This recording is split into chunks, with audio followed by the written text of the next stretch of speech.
Great. Well, welcome everyone. I'm going to officially open the council workshop for Monday, July 11th at 7 o'clock. This meeting is being held entirely virtually. Our council chambers are not available as they're being rewired, hopefully to improve connectivity and to facilitate hybrid and Zoom meetings in future, both in the council chamber and in the committee room behind. So today's meeting is being held entirely virtually with all members of council staff and the public participating through the Zoom service. Council, we have an agenda that's been circulated. Are there any errors or omissions from the agenda as presented? Hearing none, will someone please move adoption of So moved. Moved by Councillor Murray, second by Councillor Forbes. Call the question. All those in favor? Contrary minded? Motion carries.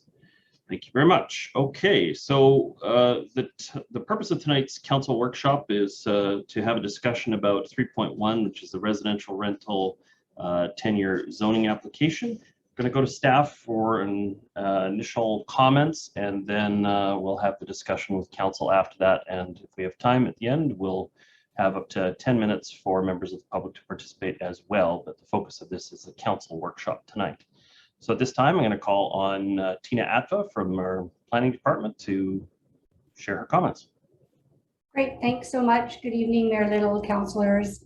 Tonight's workshop is really a stage set already by our official community plan. Our official community plan says that we should retain existing rental units and develop new ones through development, zoning, and other incentives. So we've got that framework. We've had that for over 10 years now. When we look back to 2011, when the OCP was adopted, we know that over 1,000 multifamily market rental units were approved to the end of last year. That's a big increase, 82% increase. So we know that we are taking good actions and seeing a change. What's more encouraging, I find, or even more encouraging, to the end of last year, we have approximately another 1,000 new market rental units that are in the approval process at the detailed stage. All this information is from our 2021 pace of development. It's on our district website, and it also shows the progress we've made in other types of rental housing, social and supportive, for example. With your permission, Mayor Little, I'd like to call on M.A. Lee in a moment, our housing planner, who will give an overview presentation. I would like to point out that Jessica Lee, community planner, worked very closely on this file for quite some time and has experience in other jurisdictions as well. So again, this overview presentation is really to set the stage for this discussion with you and how we might consider using rental tenure zoning to retain and obtain rental housing. Thank you very much. Thank you very much. Okay, M.A. Lee, go right ahead.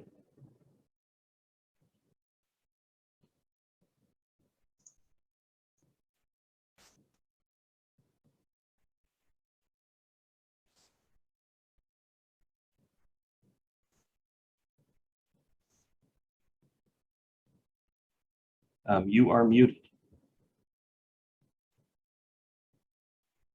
M.A. Lee, can you hear me? You are muted. Thank you. Sorry, the button disappeared on me when I went to screen share. Good evening, Your Worship and Council. My name is M.A. Lee, and I'm the housing planner at the district. I'm here tonight to provide a brief presentation on residential rental tenure zoning, or RRTZ, along with 3 possible approaches for its application in the district. Tonight, we're seeking Council's input on the 3 possible approaches to identify priorities or approaches of interest for staff to further explore. This presentation includes 15 slides and will take approximately 10 minutes.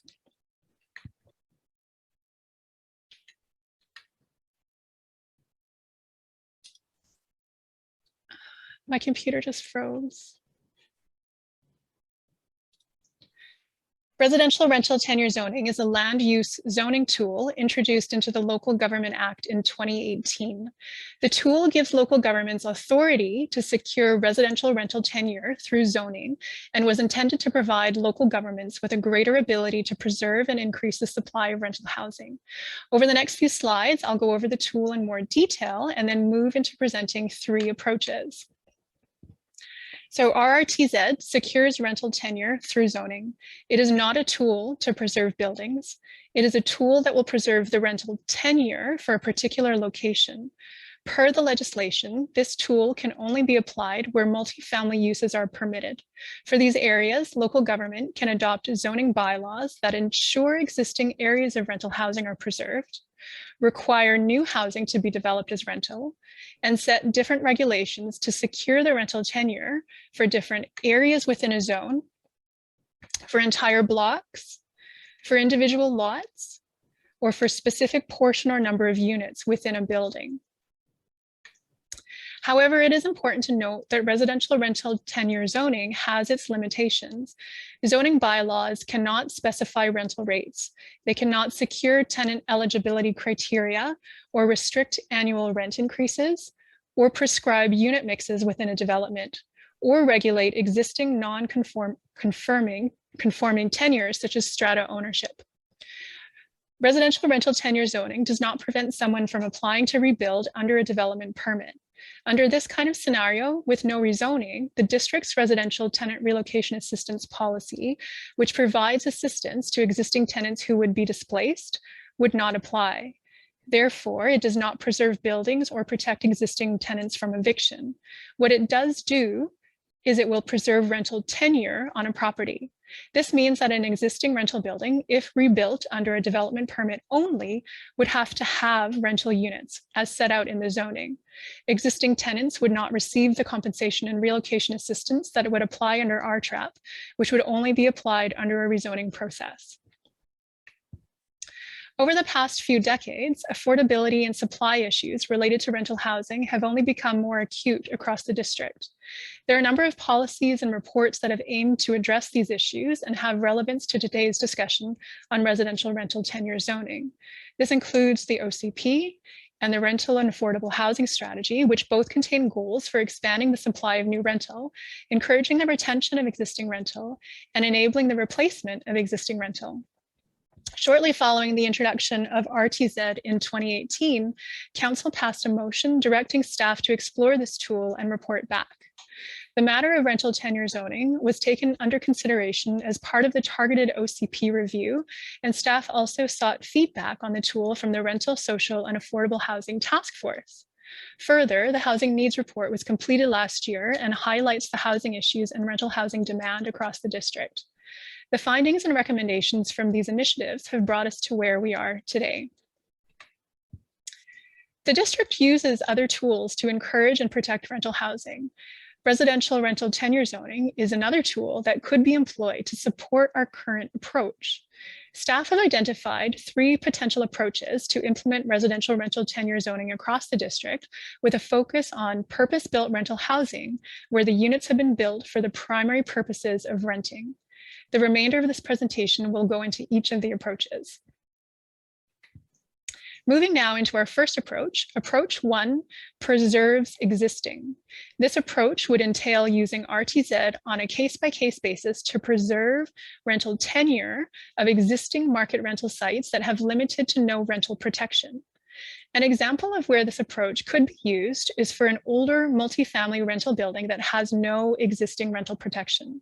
Without any form of protection, the property could be demolished and redeveloped into strata ownership units without a rezoning process, and the district could not negotiate the replacement of the rental units or tenant relocation assistance. If rental tenure zoning were to be applied to the property ahead of time, redevelopment would be required to include rental units. There are both potential benefits and impacts to this approach. This approach could have the potential benefits of securing rental tenure of existing sites through zoning, ensuring rental replacement if redevelopment happens without a rezoning, implementing this expectation for rental preservation through a district-initiated process. However, further assessment of this approach will be necessary to determine potential impacts, such as impacts to land values, impacts to viability of future redevelopment and major renovations. Further analysis might determine whether this approach is necessary. For example, if properties will need to undergo a rezoning regardless, then the application of RTZ may be premature and duplicative. Mayor Little, sorry, sorry, are we going to be able to ask questions under each approach rather than going through the whole thing and then having to go back? I think that might be. I think so. I mean, we don't have a ton of material. As I said, it's only about a 10-minute presentation, but Do you want to hear the three so you can compare them, or would you prefer to talk about each one as we go? I think because it's such a short presentation, we probably will still have the ability. Okay, there's only like persons. Yeah. Okay, and then we can go back. All right. Yeah. So let's just go through the whole thing, and then we can talk about it as you suggest. Comment on each of the different approaches. Yep. Thank you. Please carry on. Okay, so carrying on with approach 1. So this map shows existing purpose-built market rental properties and their levels of rental protection. Staff see that this approach is applying to existing market rental properties only, as they have varying levels of protection across the district. Some are protected through housing agreements that secure their rental tenure in perpetuity. Others have housing agreements that protect for 10 to 20 years, and many have no form of rental protection. Social and supportive rental housing sites, on the other hand, are generally protected through existing housing agreements, lease agreements, and/or partnerships with government and nonprofit housing operators. Taking a closer look at the varying levels of protection for existing market rental housing stock. So 72% of market rental units have time limited to no form of rental protection. Of these, many of the units have no rental protection and were constructed prior to 1975. And these older buildings are generally associated with more affordable market rents. The remaining 28% of market rental units are protected in perpetuity. This portion generally consists of newer rental units. Moving on now to the second approach. Approach 2 doubles up protections. This approach would use residential rental tenure zoning in conjunction with housing agreements for new rezoning applications that have a rental housing component. Currently, the district uses housing agreements to secure the tenure of new rental housing that is negotiated through the rezoning process. We also secure rental tenure through lease agreements for rental housing on district-owned sites. Nevertheless, housing agreements are the strongest tool that the district uses as a primary means to secure the rental tenure in perpetuity. RTZ would be an added layer of protection in addition to the use of housing agreements, and this dual combination could be applied to different types of rentals, such as market, social, and supportive. Potential benefits of approach number 2 could include creating an additional layer of rental protection, locating rental requirement within the zoning bylaw, which enhances its visibility, and it would be fairly straightforward to implement. However, this approach may be redundant to the use of housing agreements, thereby introducing unnecessary regulatory complexity. In approach 2, housing agreements would still remain necessary for rezoning applications with rental housing, as it is the only mechanism that can be used to secure rental conditions that RTZ cannot. As shown on an earlier slide, zoning bylaws cannot specify rental rates, they cannot secure tenant eligibility criteria, restrict annual rent increases, or prescribe unit mixes within a development.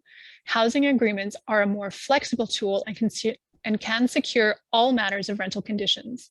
Housing agreements also run with the land and cannot be discharged from title until the rental protection period ends, the conditions are fulfilled, or the district provides its consent. And finally, moving on to approach 3, new policy. This third approach to RTZ could be used to create and implement a new rental housing policy that establishes consistent and clear objectives for rental housing, including a minimum percentage of rental units to be provided in new multifamily rezoning applications, a recommended target unit mix for rental housing, a threshold on maximum rent levels, guidelines relating to tenant eligibility. Currently, the district negotiates the provision of new rental housing on a case-by-case basis through the rezoning process. While the district has been successful in securing over 1,600 new market rental, social, and support housing units since 2011, staff have identified that this approach would benefit from a more formalized rental housing policy. With approach 3, housing agreements would remain necessary to secure many of the policy provisions for new rezoning applications, and additional opportunities for using RTZ may present themselves in relation to the implementation of the new policy. Potential benefits of approach 3 would include clarified expectations for new rezoning applications and a reliable stream of new market, social, and/or supportive housing over time. There are also some potential impacts that would need to be further explored if this approach is undertaken, including impacts to the viability of future developments, which may result in the need to provide incentives such as a density bonus, impacts to the collection of community amenity contributions, Additionally, the development of new housing policy would result in a longer time frame for implementation. After today's workshop and pending Council's input, possible next steps could include further economic and financial analysis on the feasibility of the approaches and the potential impacts. An economic analysis is currently underway. Based on the results of the analyses, refinement of the approach, preparation of feasibility and further refined options for Council to consider, initiation of public engagement with community members, industry stakeholders, and affected property owners to understand their views on the options and discuss potential impacts, evaluation of the options with the engagement results, and selection of a recommended option. For tonight's discussion, we'd like to obtain input from Council on the 3 approaches. So approach 1 preserves existing, using RTZ on a case-by-case basis to preserve rental tenure of existing market rental sites that have limited to no rental protection. Approach 2 doubles up protections, using RTZ in conjunction with housing agreements for new rezoning applications that have a rental housing component. And approach 3, new policy, using RTZ in conjunction with new rental housing policy for new rezoning applications. So I'll conclude the presentation here and would like to ask Council, of the approaches that have been presented by staff tonight, what are the priorities or approaches of interest that Council would like to focus on or further explore? We look forward to hearing your thoughts, and staff are available to answer any questions. Thank you. Thank you very much for your presentation. I've got a couple of questions, and I really would encourage everyone. Obviously, this isn't happening overnight. This isn't a policy that's going to be in place, you know, before the fall election. This is something we're going to be working on for a little bit of time. And so really, this is the best opportunity to just dig in with questions and make sure that we understand the different options and approaches at this early stage. My first question would be, you know, have we ever done, I mean, I remember we had a discussion during the OCP formation back in about 2008, 2009, when we were doing the early input on the OCP review. And we had a discussion about what the ideal percentage really is of rental housing in the District of North Vancouver. And just wondering, you know, for a suburban community, where are we in terms of the percentages? Where are we trying to get to? How are we going to use this policy to achieve those objectives? You know, just a refresh on where we are in terms of sort of the ideal ends of having a certain percentage of the community be rental in perpetuity.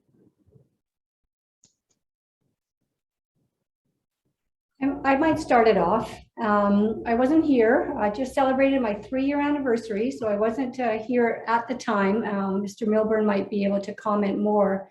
But what I can look back to is our housing needs report, since that was just last year, which really looked at owner households and renter households, looked at what we had already approved, and was pulling open the numbers here, which looked at approximately the need for, to 2031, 7,000 units, housing units together, 5,500 of those being ownership and 1,500 rental.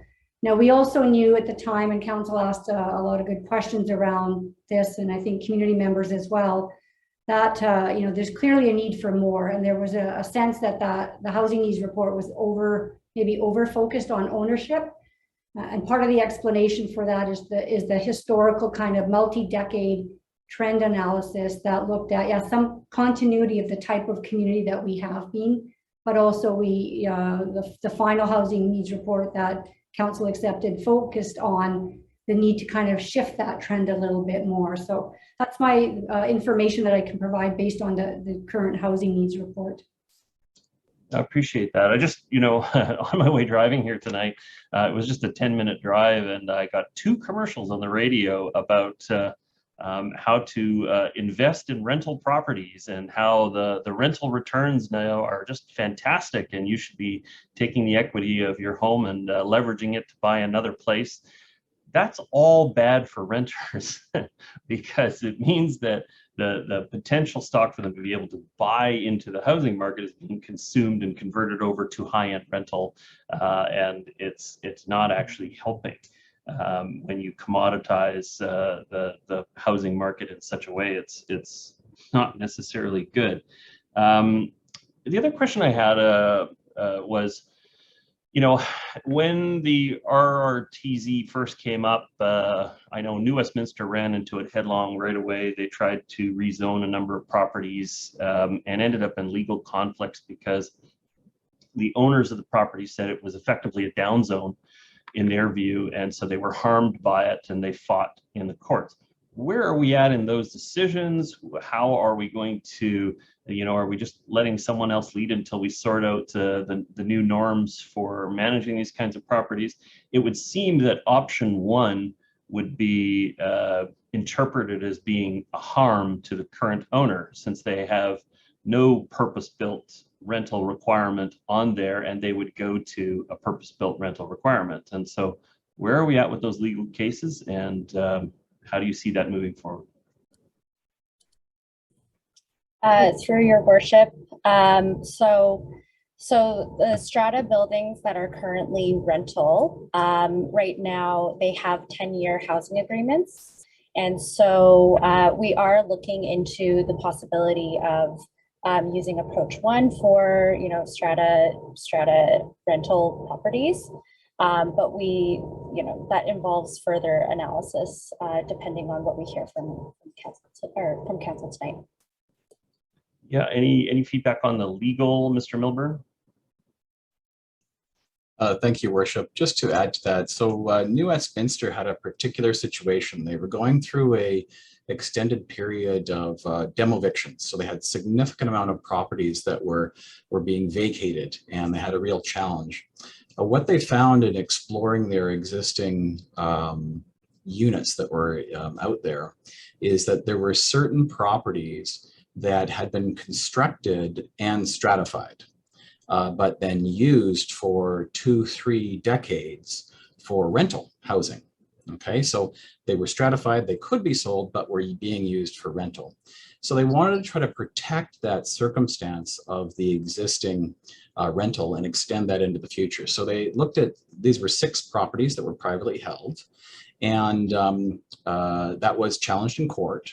And New Westminster was successful ultimately through appeal, that they could apply that to a property that was rented, but that had been stratified long ago.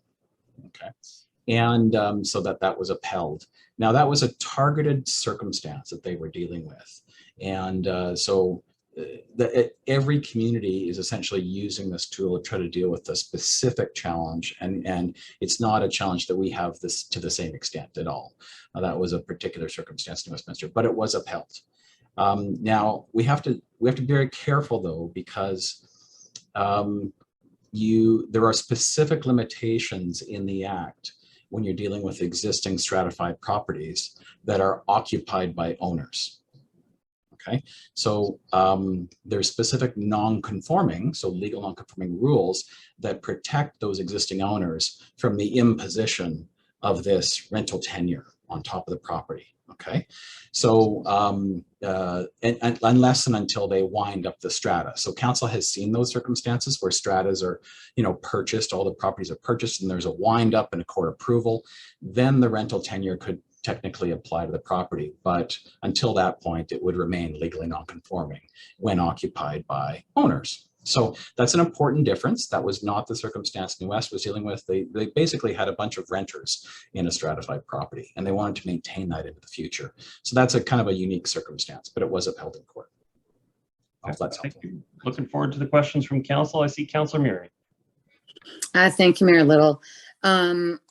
Yeah, the commodity housing has been a concern for a while, and I think the OCP wanted to be able to increase the number of units that were able to be rented. That was the concept of the plan, but you know, the value and the opportunity to rent was, you know, a business for some people, and you know, no one thought that the housing prices were going to do what they did.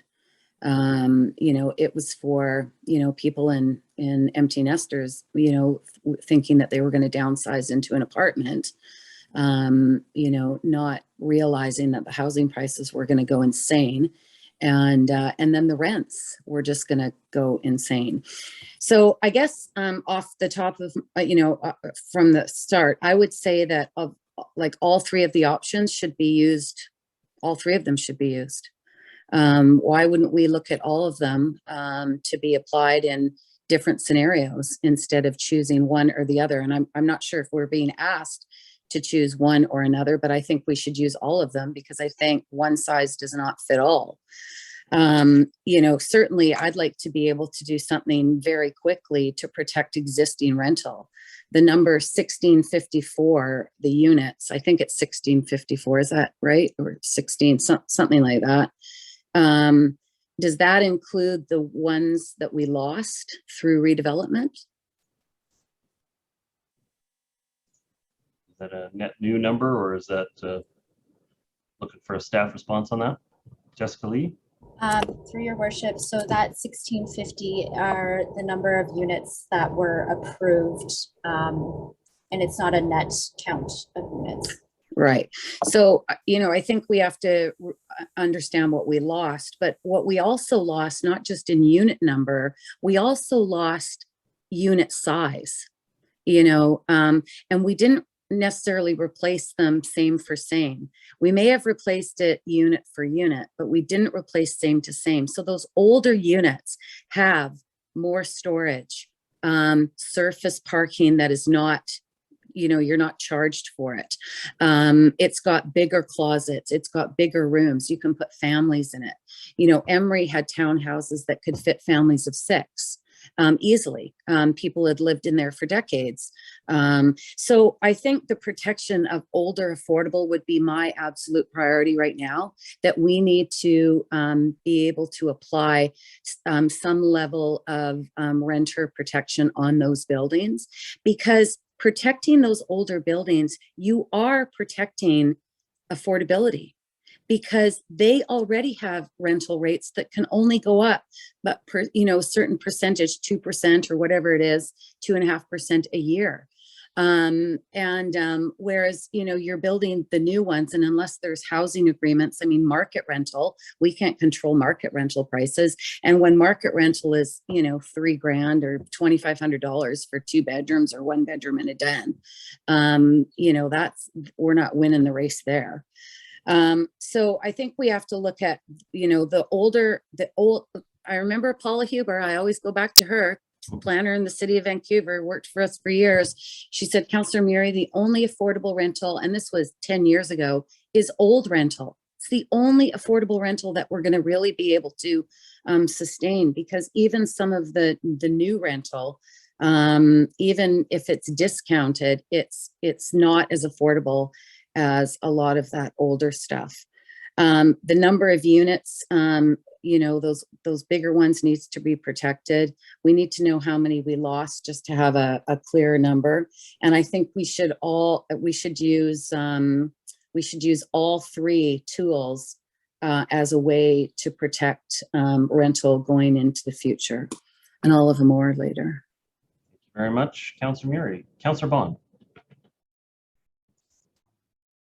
Thank you, Mayor Little, and thank you, staff, for the report. I know, this has been about 4 years since we started this conversation, and I'm glad, we have waited a long time to get to this point, but I think it's prudent to kind of understand what other municipalities are doing and how the legislation and the new powers have kind of unfolded in different places.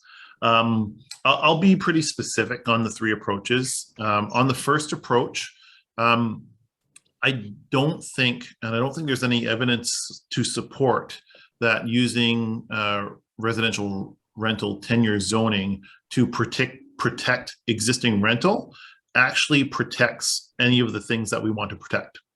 Councillor Murray mentioned, number of bedrooms, size of units, the amount of parking, the more affordable rents, typically shown in an older purpose-built rental building. Those aren't protected. And I think we can see, with the approach in the district currently, where there's a number of older purpose-built rental homes located in town centers that are slated for potential redevelopment. And there's a number of older purpose-built rental homes outside of town centers that are not slated for development. And I think if you look across the district, Twin Lakes near Princess Park is a great example. Upper Lonsdale, where development is not considered, rezoning those properties as rental only would not have changed anything that happened in terms of eviction of tenants, increase in market rents according to the increasing demand, renovations, all those type of things. So I don't know how effective it is to spend our time looking more into detail on that approach. The second approach, again, I think layering an additional layer of zoning on top of what we already do through our rezoning process right now. I think the housing agreement, as staff mentioned in the report, is the most effective and far more powerful and far more precise of a tool than residential rental tenure zoning to achieve the outcomes that we want. We want to have lower cost housing. We want to specify more family-sized rental homes, and we can't do that through the zoning. We have to do that through a housing agreement, and that has to happen through a negotiation process as part of a redevelopment. So what I'm most interested in seeing council and staff look at is the third option, and it's not worded this way in the report, but I see that as potential ways to use this new tool to incentivize more rental homes, to see that in areas where we might be thinking, and I think to our recent engagement around housing options across the district in all neighborhoods, how can we look at using this zoning tool to incentivize, if we are going to allow more homes in more neighborhoods, how can we zone those neighborhoods or zone areas so that more homes will be rental and that will be protected, or that more homes will be 3 bedrooms or 2 bedrooms, or sorry, that doesn't count, but more homes will be rental in certain areas across the district. And so I think that's where this tool, and I don't think there have been many examples of this tool being used effectively to protect existing rents, protect against displacement, or those things. But I think there is a potential for this tool to incentivize more rental homes in areas where we currently do not have as many rental homes. So I'd like to hear more about that and what staff think about how this rental zoning tool might be overlaid in a broader housing policy that sees us, with the outcome basically of allowing more people to have more options to rent homes in more areas across the district. That would be if I had to prioritize, that would be where my priority would be. Thank you, Councillor Bond. I see a response from Mr. Milburn. Thank you, Worship. And that would typically potentially be applied in a combination of tools. So that would include density bonus zoning or phased development agreements where the rental housing is the amenity that's negotiated. So it could be secured, but so it would complement and supplement, I guess is one way you could describe it, those existing negotiations. And you could create a policy that would set out the bonus that would be available if rental was applied. So it would be part of the incentive package of density providing essentially the leverage to obtain more rental than you might otherwise have. So it used in combination, and you could certainly have a policy that wrapped that together. Thank you. Okay, thank you very much, Mr. Milburn. Councillor Hanson. Thank you very much. Thank you to staff for the very interesting report, and thank you to everyone who's spoken before. I guess my comments are in the same vein, I think, as what we've heard prior. There's some consensus as to what our goals are, which is more rental, and the outcome would be to protect the more affordable rental that we already have, which is in the older buildings. And there seems to be some ambiguity or confusion as to whether rental-only zoning really contributes, whether it's a tool that really adds too much to that, at least the way that it's presented, because the way that's presented, we're really talking about the housing agreements as being the more powerful. element of this. I mean, I guess the question that I would have, given that rental only zoning, as I understand it, does allow us to actually rezone a property and tell the owner that you can only use it for rental property. Is there not some plan that's somewhat more aggressive that's being presented that involves looking at our community, looking at the parcels of land that exist, and on a proactive basis designating that certain pieces of land are rental only? I mean, that was my understanding of what rental only zoning would be. And then people can't build strata there. They potentially can't build commercial there. They build rental housing. So I'd like to hear from staff a little bit more as to if it's possible and how it would be possible to use this new zoning power in a more aggressive way to create more rental housing and take more control over the development agenda. Thank you. Thank you, Mr. Milburn. Thank you. I'll maybe start us off, then pass off to staff who can add to the conversation. I think for sure some communities are looking at that closely, and it's usually based around a specific problem they're trying to address. So an example of that could be, say they have a dozen sites with some existing rental, and they want to ensure that those rentals, if redeveloped, are replaced with more rentals. And then often that comes in combination with some kind of a density or mixed tenure situations where you have some strata on a property as well as rental. But at its heart, it often comes back to preserving the total amount of rental units, okay, that were on the property previously, so that in the future, the community is always growing in rental as opposed to shrinking. So that's one way that communities have tried to look at a basket of sites. Now, I think staff have tried to allude to the challenges with that, including impacts to the value of the property. So if you apply rental only zoning to a property that is an existing purposeful rental, that could happen. That would have immediate impact on the value of the land, and therefore potentially impacting the amount of borrowing the owner could do against the land in order to approve and maintain the property or redevelop it in the future. So it is something that we would want to do judiciously in consultation with the landowners and any of those folks affected, and then apply to deal with specific problems. Because it would be my advice that a simple blanket approach to simply applied on every existing rental property could create unintended consequences. And we've tried to allude to that in option one. So we'd want to look at that quite carefully and talk to council about, okay, what problem are we trying to solve, and how do we avoid the unintended consequences as well? So staff may have more to add, but that's some of my initial thoughts. Thank you. Ms. Hatfield? Thank you very much, Mr. Milburn, and through Mayor Little. Sometimes I like to say zoning is really just zoning. It's a tool that we use all the time. It covers all of the parcels everywhere in our community, but it really is an implementation tool, and it's zoning.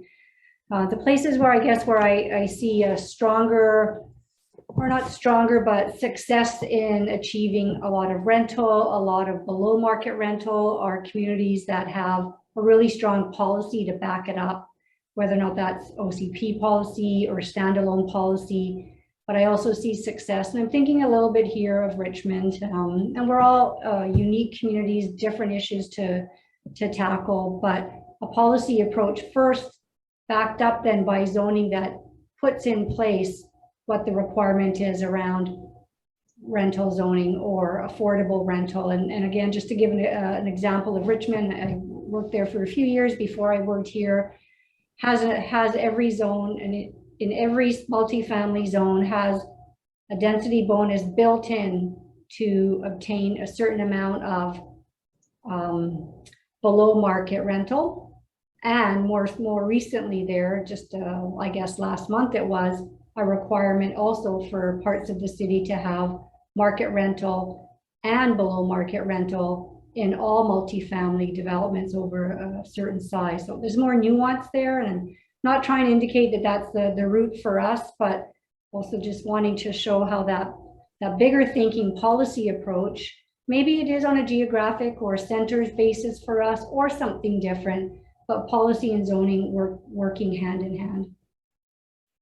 Mr. Milburn, you have additional comments? Nope. Sorry, I believe were you done, Councillor?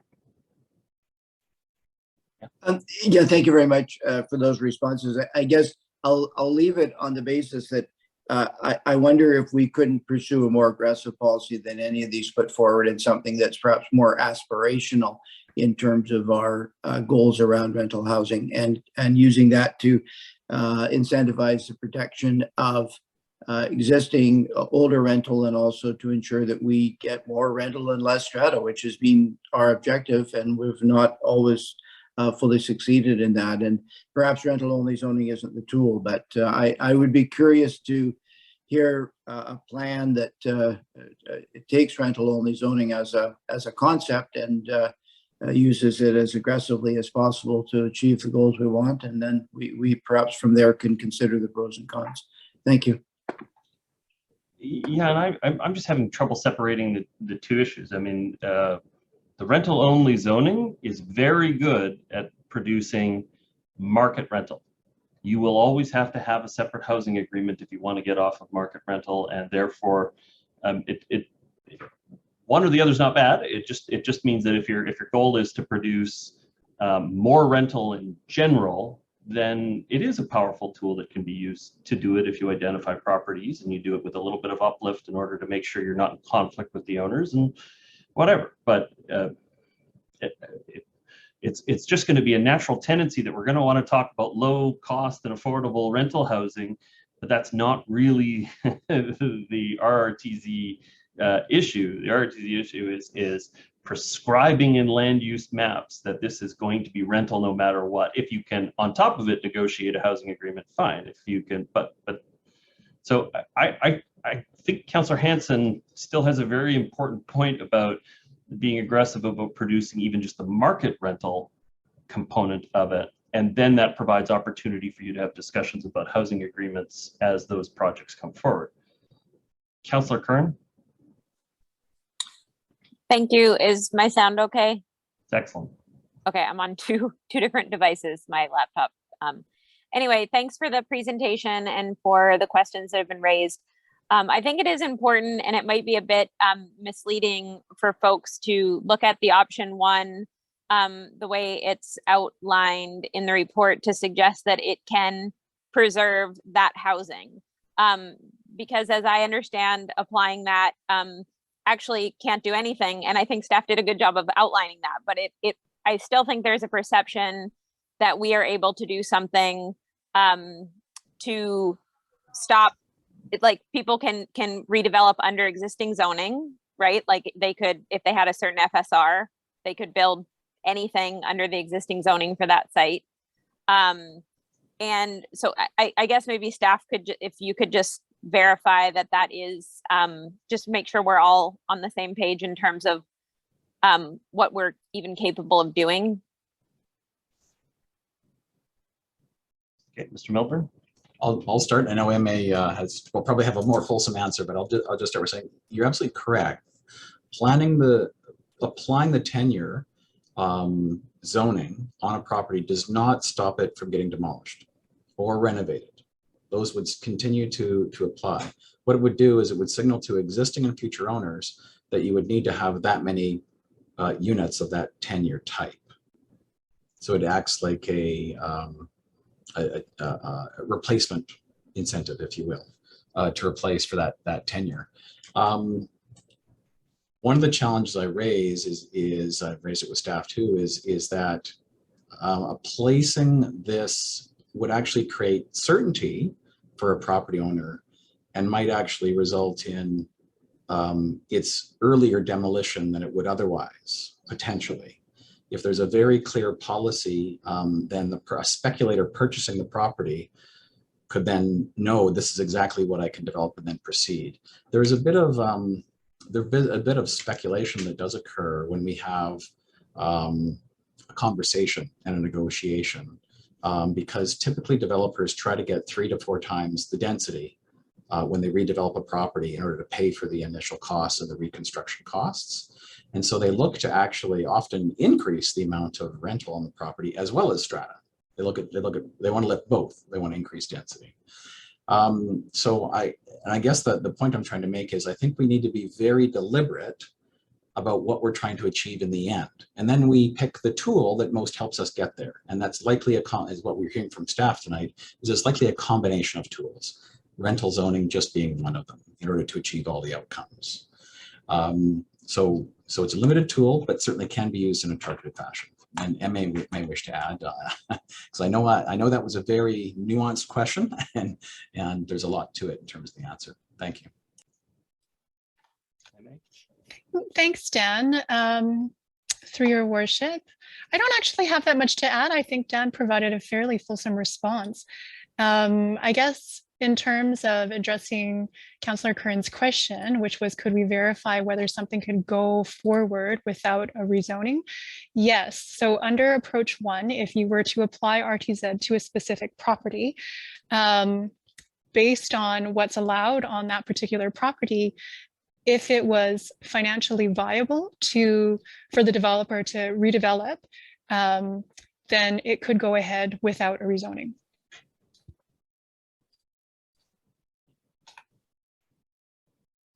Thank you. Councillor Curran, follow up.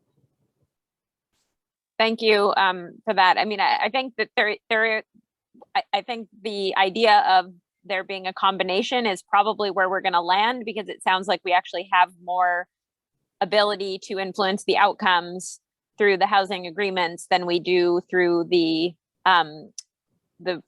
rental only zoning piece of it. To Councillor Hansen's point, I mean, I think yeah, and maybe to all of the points that are being raised by staff and council, is having a clear consensus on the outcomes that we're trying to achieve, and then looking at the different policy actions that we can take to get there.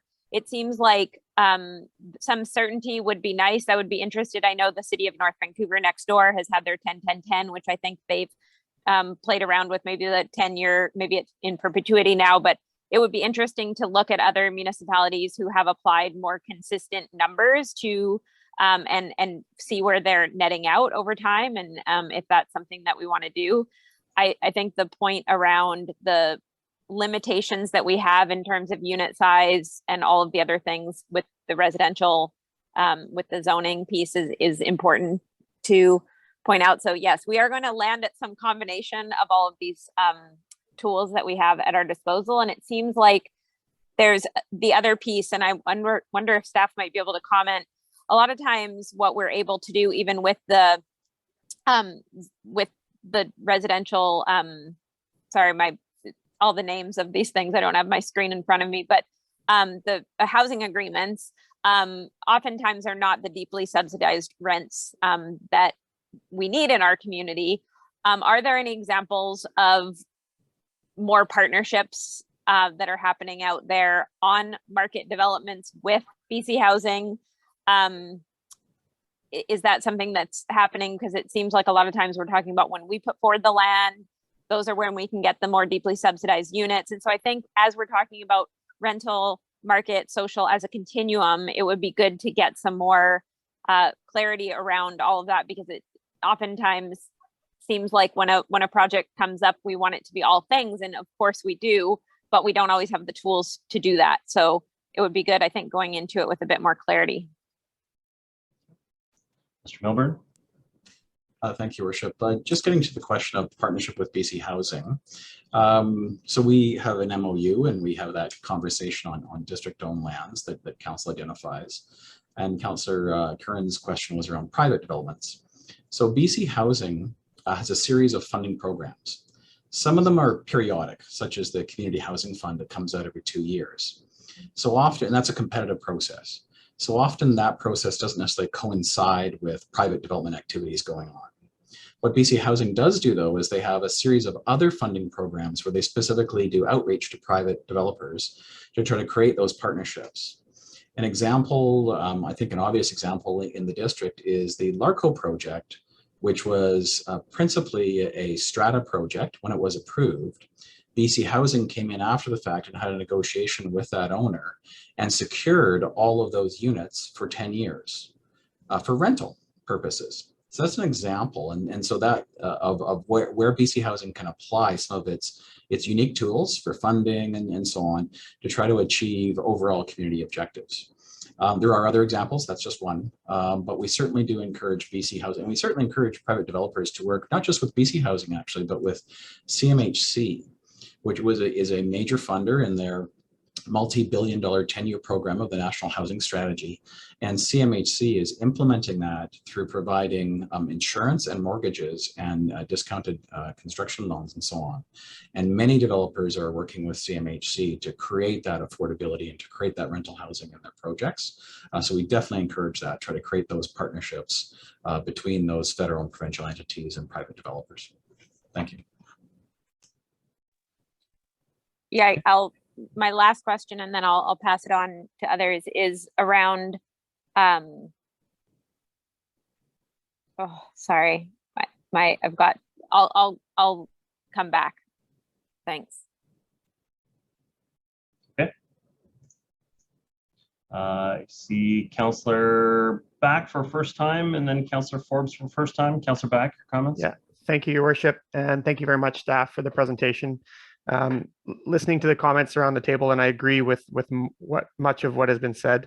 I appreciate that staff have laid out these three approaches, which I think are very clear in the challenges that they could potentially address.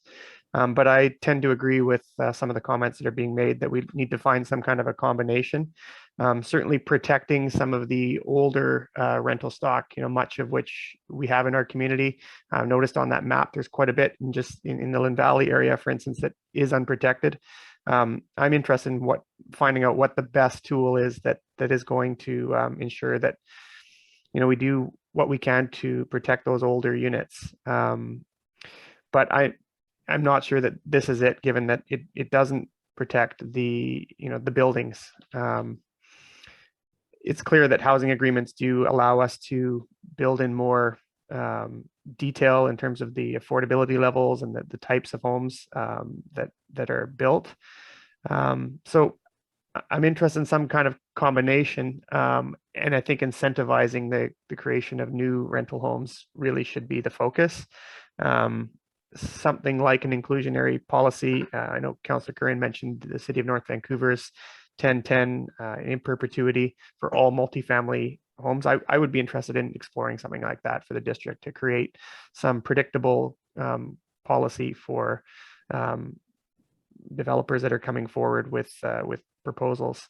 But really, I do want to look at all of the challenges, the main challenges of retaining the older rental stock, as well as incentivizing new, and seeing what the best tools are. And again, this may not be the best one for all of the things that we're trying to do, but I definitely think elements of all three of these approaches could be used in some combination. Okay, Mr. Milburn, you have a comment? Thank you, Your Worship. Comment was made with respect to protection, so I thought I'd just quickly mention a couple of the protection measures that we do have in place that are important for the conversation. Nothing that council needs to change direction on, they're just existing right now. So one is the maintenance bylaw, right? So that if we do have a site which isn't being maintained up to current standards of our bylaw, we can step in and try to redress those concerns. And that supplements the existing powers that tenants and landlords have to address the condition of the building. So that's one important tool. Another important tool is the strata conversion policy and the power of strata conversion decision-making that council has. So what this means is if you have an occupied building, such as a purpose-built rental, and an owner applies to convert that from rental into a strata building in order to sell the units, that's a decision that is up to council or their delegate.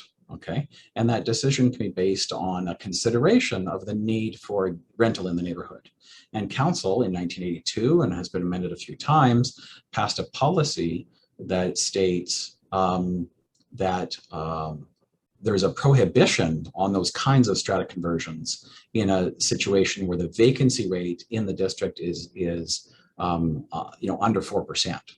Okay, and that direction is actually provided to the approving officer. The authority council had delegated to the approving officer. I think it was in 2010, and so the approving officer, that's myself and the deputy approving officers, would not, support a strata conversion except in that circumstance. The reason why 4% is important is because we've never been there.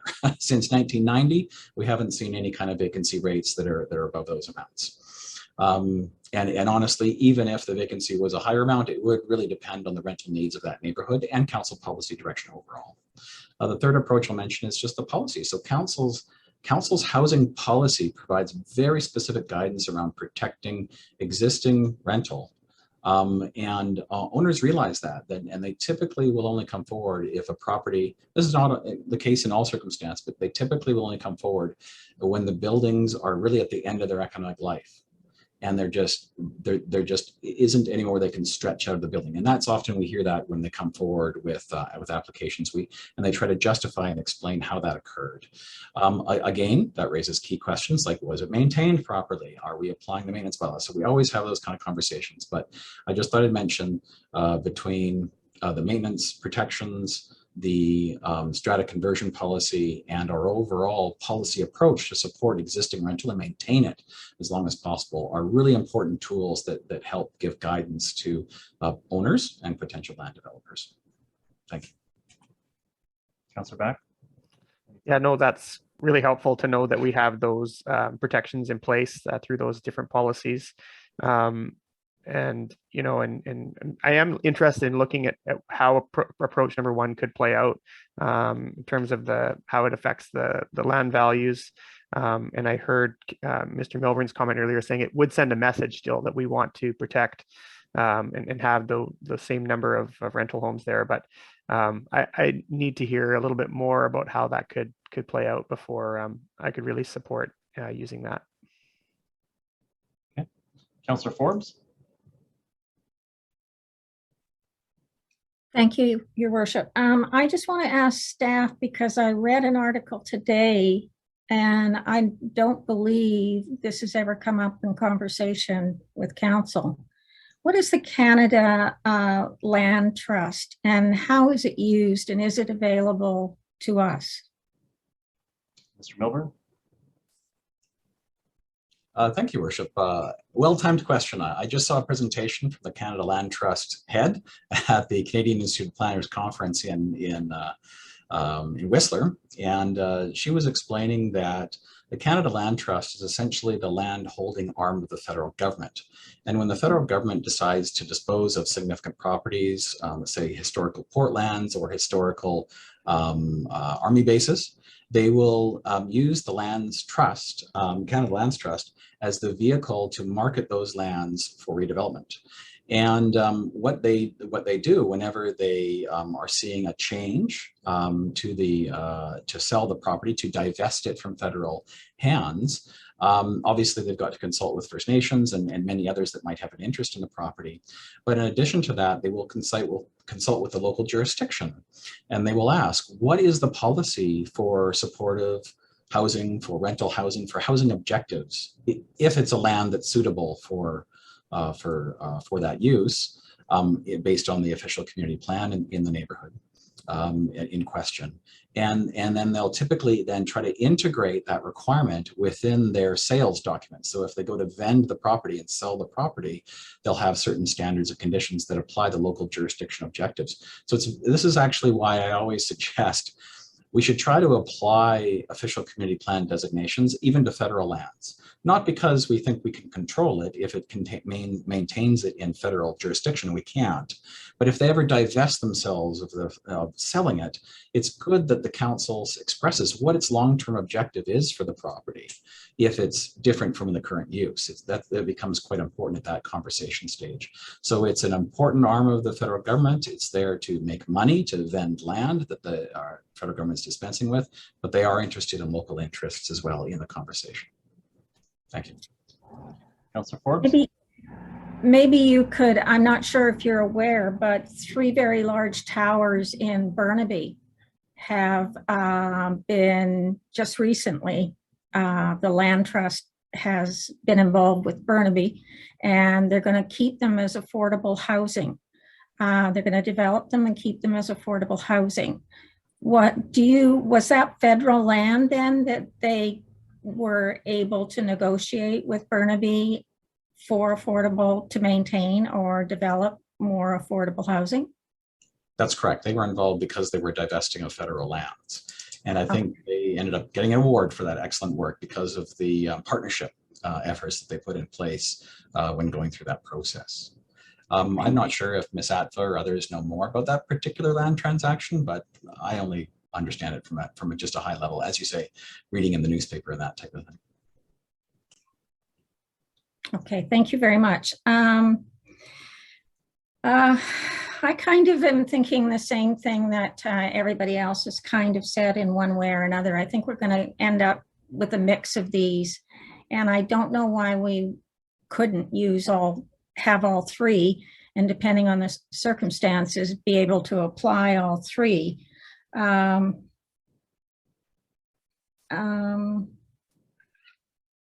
abbreviated my notes here, and now I can't understand what I wrote. But I would also like it, if possible, if we could have an example of where in the district all three of these might be able, either already going backwards and looking, had we had these three options, how it might change the outcome of a development, or even going forward on present available lands. I'd kind of like to see the examples of for each one of those options, if we can do that. I am concerned about I need a little bit further explanation about how it affects land values. I don't know, will we scare developers off? Will we, I just need a little bit more of a handle before I can decide on things about that. Also, I've made a comment before, and I just recently made a comment. If we could, lobby, this isn't a short-term fix, but long-term, if we could lobby the provincial government to drop the transfer tax like Alberta and Saskatchewan have, that would cut out a big chunk of money from a down payment for people to be able to afford to buy. I don't know how it applies in rental, but at least in purchases, and also the GST, but that's more in the purchase side of things. And I still can't figure out what my abbreviations mean, so I'll leave it there for now. Okay, thank you very much, Councillor Forbes. Next speaker is Councillor Murray. So many things. So incentivizing is redevelopment, basically. That's what incentivizing means. So it's basically what we're doing right now. The Housing Task Force asked for a technical analysis about all of this in 2020. And I think that's, something that we really need to look at. We really need to understand, and maybe we need to get, a real estate professional to be able to explain, the value of land and what will happen if we put rental only zoning on. The value goes down. Right? It's not what the development community wants. They want to take the old buildings. They're buying them now. They're holding them. Some of the rental buildings that exist in the district have been owned by developers for years. They're sitting on them, and they do want to redevelop them. And rental zoning on those properties is not good for the development community, because it means that they can only build to what is there now. So it's not just about losing an older, affordable unit. It's about losing people that live here, that work here, that have families here, that have their doctors here, that have businesses here. And Emery, we always refer back to Emery. Emery was a perfect example of people that we lost that had lived in the community for decades. They're not coming back. They don't, people that are, marginalized in regards to living in units that are very affordable, don't get settled and then turn around and go, oh, well, we'll go back and move into the new place. That very rarely happens, if ever, because A, the units aren't the same size, and B, it's, they've already been settled somewhere else. I'd like to know how many times the standard of maintenance bylaw did anything. I think the document is not worth the paper it's written on. We have tried to use the standards of maintenance bylaw for years on single family homes. Silverlin Apartments, where we just had a fire and somebody died, was picked up by the fire department through an inspection. It wasn't picked up by our standard of maintenance bylaw. The problem is that the letting an older rental building for people that got into the rental business, it was a business before. The rental building business, as the land values went up, it was like, oh my God, honey, we have won the lottery. All we have to do is sell to a developer and we can walk away and retire and it'll be awesome. So looking after the building is not something that they think they should do. Letting the building deteriorate, which is what happens to the vast majority of them, is what happens. So, you know, I think we have to start looking at what can we do to incentivize current property owners that own multifamily rental buildings that are old. How do we incentivize them to keep running those businesses and protect those older units? You know, I don't know why it's even in the report that we are worried about the land value for property owners. I'm not sure why that's a role of the municipality to determine the economics behind a piece of land. They're not, I mean, we're not concerned about the economics on single family homes. Or are we concerned about the economics because the redevelopment potential under rental tenure zoning will actually lower the value and actually try to truly protect those older buildings? And maybe the standard and maintenance bylaw, we should focus on that and make it so there's some teeth in it, and lobby the provincial government to provide us with the tools needed to, you know, push people into making sure buildings that are being rented to families are safe and looked after. Thank you, Councillor Murray. Councillor Bond. Thanks, Mayor. And I think this is a great discussion. I'll go back to what Councillor Curran said about outcomes and about this specific tool. And I think in the District of North Vancouver, and I'll put my own analysis on this. We do have old, existing, more or less expensive rental homes, kind of in two categories. We have them in the areas that have been slated for redevelopment under the OCP. And as Councillor Murray said, those are largely owned already by developers. And those owners are currently keeping the rents in those buildings below market. They are not spending a lot of money reinvesting into the building stock because they do expect at some point in time that there will be a rezoning. And we have properties that are not slated for development. And those owners of those buildings, where they maybe used to be mom and pop shops, are now BC Pension Fund, Teachers Pension Fund, who are investing in these buildings to maximize the value. And the value in rental properties is not determined necessarily by the zoning, it's determined by their net operating income, which is based on their rents. And as market rents in the neighborhood and as North Shore go up, the values go up. And so it's in the best incentive, financial incentive of those property owners that own older, less expensive rental properties across the district to increase the rents. And they do that on turnover. They invest in the building, they invest in landscaping, they improve the amenities, they renovate the suites when someone moves out. And because our tenancy laws in British Columbia are based on the tenant, we actually do not have the power to protect old, low-cost rental housing as a municipality. And staff can correct me if I'm wrong, but we do not have that power. And so, there's definitely a lot of nuance to this. I'll speak on the concept of value from my work on the Metro Vancouver Housing Corporation. there's actually a lot of potential consequences about reducing the land values of both rental and non-market rental properties. With Metro Vancouver, it's very important that we have higher land values in our non-market rental properties so that we can use those land values to refinance the properties when the mortgage comes due, to reinvest that money back into the rental stock in order to maintain high quality, low cost housing for thousands and thousands of people across Metro Vancouver. So the value is actually important from a financing and an operating perspective.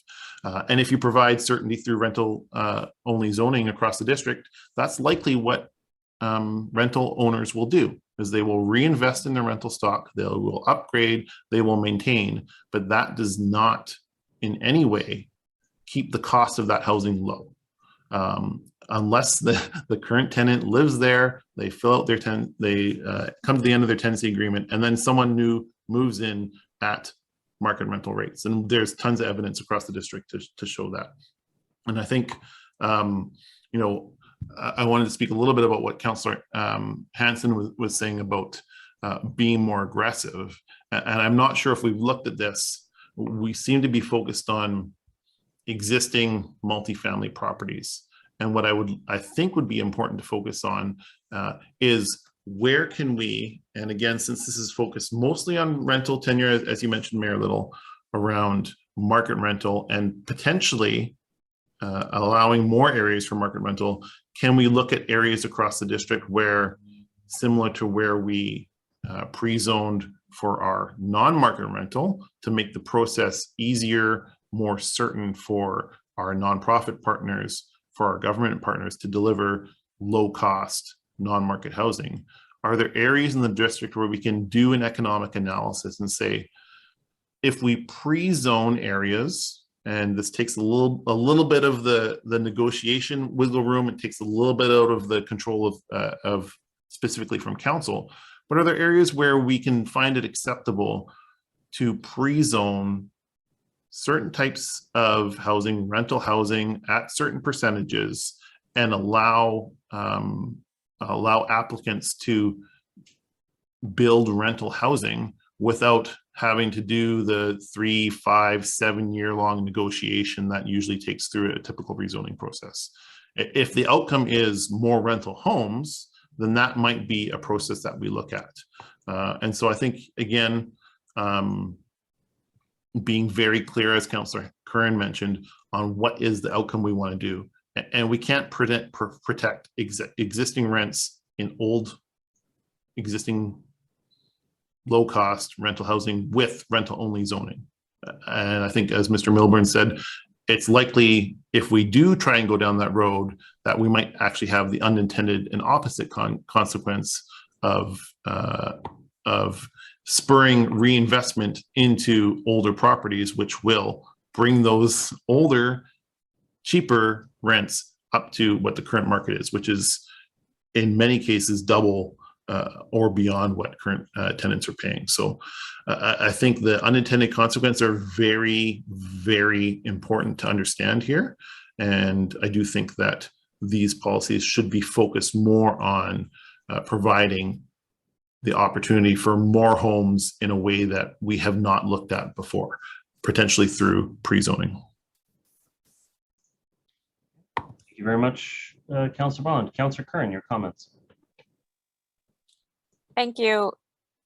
Yeah, just to follow up, first of all, I really agree with and would like to see more analysis around that pre-zoning in other areas. I think one of our outcomes is to increase the supply of all types of rental housing, social, affordable, and market, so that it seems like we're limited currently in where those are allowed, and that's probably preventing us from having more inclusive community and more inclusive neighborhoods. Question around the FSR for rental only zoning. Mr. Milburn, you talked about 3 to 4 times what's existing. So how would that work in practice? I know usually when an older purpose-built rental building is redeveloped, if it was to be rental only zoning, would that have an FSR attached to it prior to the rezoning? And how would we be determining that, what that would be? Because I think in many cases it would be much bigger than what's there now. So if there was a place that was 2 stories, it might be 6 stories with that zoning. But could you just explain a little bit how the rental only zoning works in terms of FSR? I know it would go through a rezoning process. I'm just wondering if we've thought about how that would work. Mr. Milburn? Thank you, Worship. Yeah, and the key point being made is that let's say we have a property, say in a town center, where we anticipate an increase to the overall FSR, you know, to 2.5 or 3.5, some higher number, because we're seeing a town center being developed.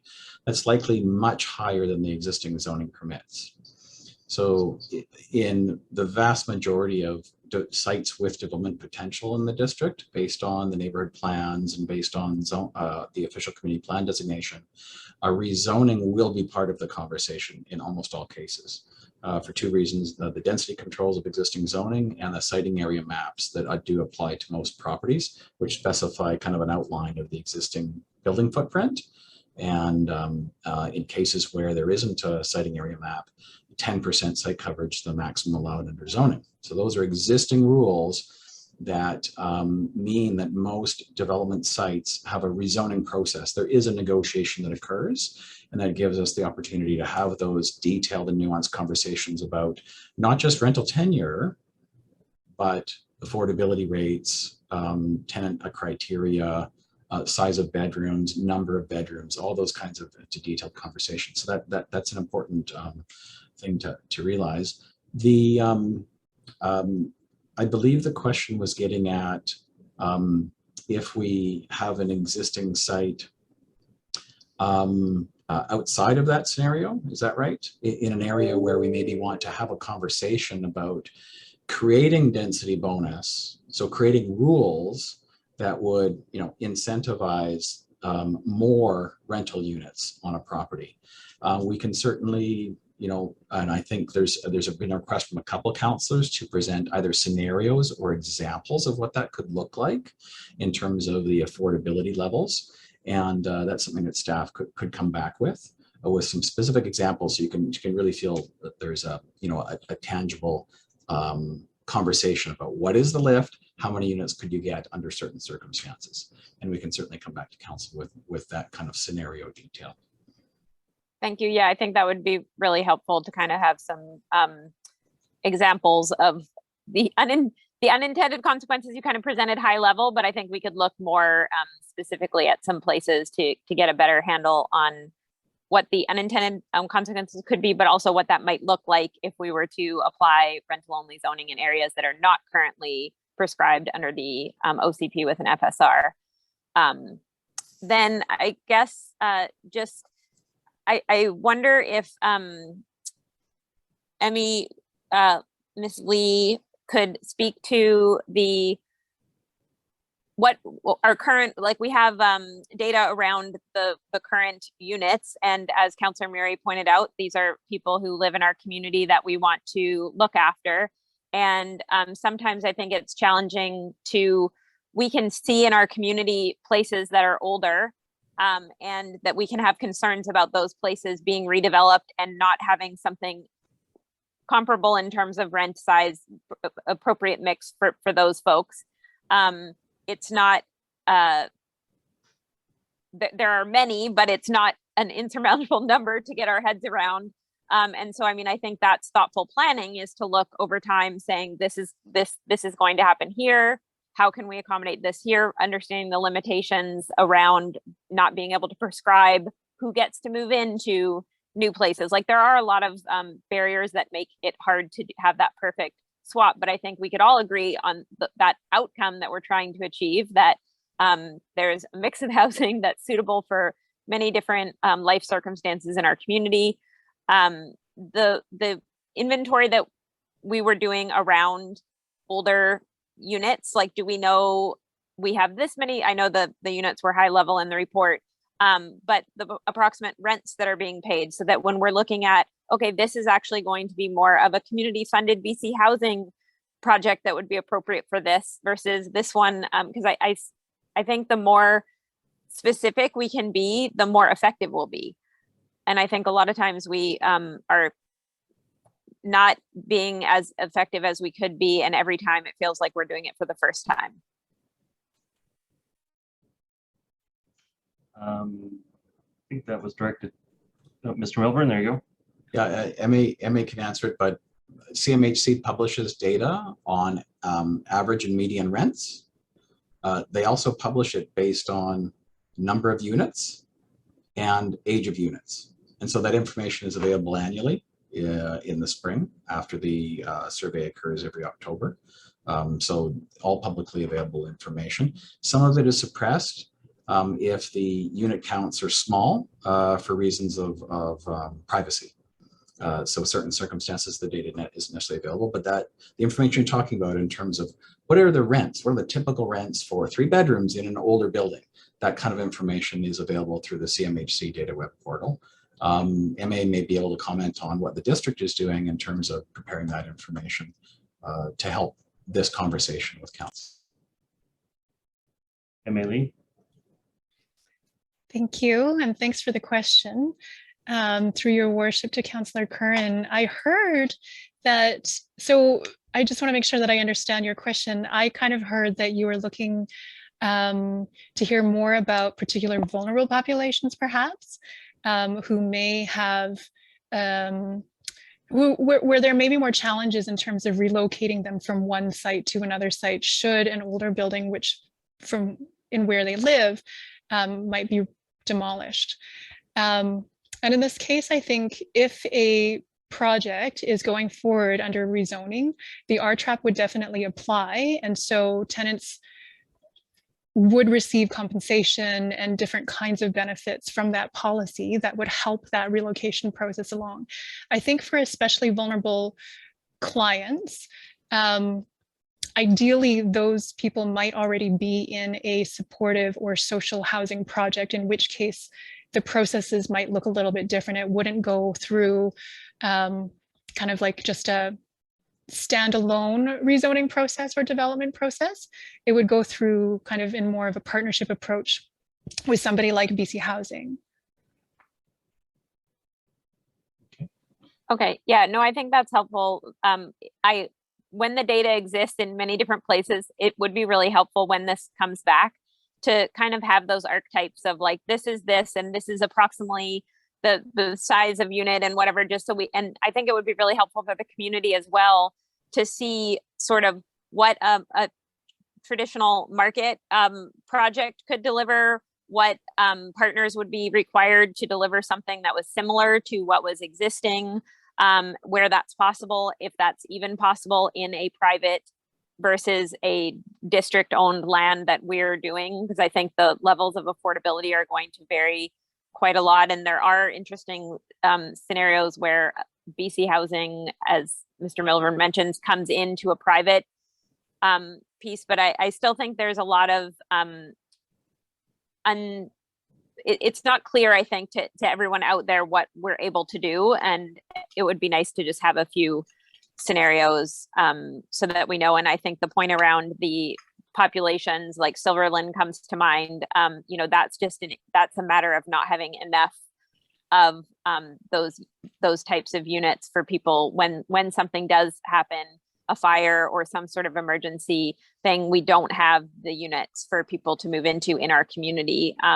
And obviously the more marginalized you are, the harder it's going to be to find a suitable place. And if you need supports, etc. But I think that's part of our housing continuum work that we look at. And that's a really important part of the work that's going to be coming forward. So thanks for that. I have a very basic question, probably for Mr. Milburn. The question would be, how would you anticipate our residential RRTZ being rolled out? Would it become a comprehensive development zone that happens to be RRTZ and it would only affect certain properties? Because I mean, embedded in zoning is obviously density questions and unit counts and heights and all kinds of things. And so, or would you be doing it as a We're going to come up with 4 RRTZ calculations. They're all going to be multifamily in nature, obviously, and they're going to be up to 1.5, up to 2.5, up to 3.5, kind of like we've done it, but it would be a separate RRTZ zoning 1, RRTZ zoning 2. Is that kind of the idea? Thank you, Worship.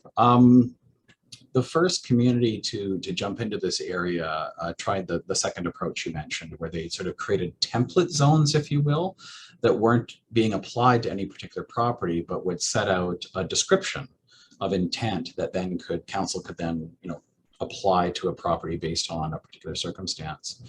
I don't find those kinds of zones extremely helpful. If you have a zone with no application, there's no property zoned in that way. I think a more helpful conversation would be to take that same intent and describe it in policy, as Ms. Ather mentioned, and then you use many tools, potentially including RRTZ, to implement that policy. One of the things that is obligatory if council wishes to use this tool is actually to define in bylaw what rental tenure means. And so that would be a useful outcome of this conversation, to put in the bylaws, create definitions for what is a rental tenure, what is strata tenure, and just have that as a standard that then we could apply to CD zones as they were created. I think that would be helpful. And also, if council does approve a CD zone on a property, I think a combination of both use, density, and tenure would be brought into that CD zone. I don't think you would see a standalone zoning of a property that only deals with tenure. You would want to deal with all of those issues together. And that's actually why it's the same section of the Act that creates the tenure zoning allowance. It's the zoning bylaw section of the Act, because the intent behind the province's change is that we look at these comprehensively when we create CD zones. Is that helpful? Does that get to the context of that? I'm not sure if I fully answered it. So yes, they'd be CD zones with an RRTZ use on them. Yeah, RRTZ tenure, in addition to a land use, in addition to a density, in addition to parking, landscaping requirements, and other conditions that would all come under the same zone. That's right. I'm not as worried about how it impacts the land value as I think some people have mentioned. It's a very temporary issue. If it has a suppressive effect on the land value, the people that are heavily invested in land now obviously would be impacted. But if it has a suppressive effect, then it lowers the assembly cost of this type of property in future. And so I'm not as worried about I think it's just a temporary effect when you bring that in. Obviously, some people may be hit more seriously than others, depending on how their portfolio land is. But I also, I have to keep separating this issue from all of the stuff that's under housing agreement and just simply talk about, do we want a higher percentage of our market units available to be purpose-built protected rental? And I think that we do. I think that we particularly in targeted areas where it's close to infrastructure. But at the same time, I'm very nervous around prescriptive zoning because I think that the municipality loses the ability to negotiate housing agreements, or very matter of fact, all of those areas are going to come forward for a rezoning anyway, or an OCP amendment anyway, and so it doesn't really matter. So I think that it's probably in the best interest of the municipality to aid with a suppressive effect on the land so that we have more flexibility to extract benefits for the public in the long run. We've got a bunch of lots that are holding out for very, very high valuations. I think there's an 8,000 square foot lot down near Phibbs Exchange that they want to hold out for $3 million on. And of course, it's a real estate agent doing it. And the purpose for that is basically they know if they're the last property on the assembly, they're going to be able to get an absurd price for it. And I don't think we should be encouraging, supporting, paying much mind to whether we negatively impact that property in terms of the valuation. I think that it's speculative in nature, and at the end of the day, if it's in the public's best interest to have a suppressive policy in place to support producing more rental property, then I think that's a positive for the community. May not be a positive for the investor in that case, but so I'm still really wrestling with this. I don't know what the right answer is. I kind of want to see what other municipalities do. I kind of want to reach out to the development community and get a response back for, you know, this far and no further, where it would all of a sudden tip to being a challenge for us to be able to actually still produce units going forward. But I don't know that I've reached a comfort level to be supportive of any of the options as the primary driver going forward. I think it's going to have to be case by case where we look at where opportunities exist. I do think that near transit facilities and near elementary schools, we should be making it a high priority in our negotiations to produce rental housing, market or non, in those areas to support families. And again, to support the larger family size units where we can. Anyway, all of that is a bit of word salad at this point because I'm just not confident on what the right direction to go forward is. Mr. Milburn, you have a comment? You're muted. Oh, I apologize. My hand was just left up from before. Thank you. Okay. All right, Councillor Murray. I think, you know, we talk about, you know, the standard and maintenance bylaw as one of the issues, or the concern of older buildings, you know, going into disrepair, and then the property owner saying, well, I have no choice. I have to tear this down. I have to redevelop it because it's so old. But I would suggest that council take a look at the Lions social housing that has been around since the early 1980s and look at those buildings, because those buildings have been looked after by a nonprofit organization because it's their core work. You know, it's one of their core reasons to exist is to provide and look after the housing that was built in partnerships with senior levels of government and the municipality in regards to land. And, you know, those buildings are still standing. And it's curious to me that, you know, we think, you know, 40-year-old buildings or 50-year-old buildings are somehow old when we have many homes in the district that are well above that, and because they've been looked after, they've been maintained. I just sent council an article that was written by Patrick Condon in regards to rental only zoning, and he noted in the article that the Urban Development Institute Real Estate Lobby immediately expressed alarm to the City of Vancouver Council on the issues of rental only zoning. Mr. Condon said the objection seems to be that landowners might see the value of their parcels reduced by 10 to 30%. But the value of all lands, and this article was written in 2021, but the value of all lands in the City of Vancouver and similarly in the rest of the region has shot up by more than 200% in just 3 years between 2014 and 2017. He goes on to say that his heart cannot bleed for landowners unhappy at marginal decreases in an already hyperinflated land values, and isn't defeating the spiraling rise in land values that drives housing unaffordability the entire point? And yes, it was. And that's why the NDP government put this in the first place, to give existing rental an ability to continue to exist. And here we are, debating whether or not we should even do this. I mean, it was the biggest thing the NDP did when they got elected, was put this legislation in place so those older buildings could be protected. And now we're trying to come up with reasons why we don't want to do it.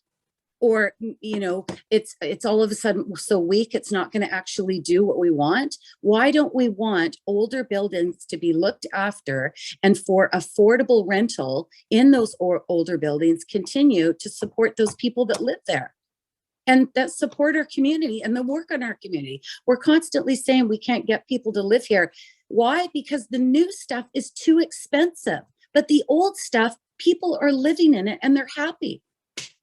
Like, I don't get it.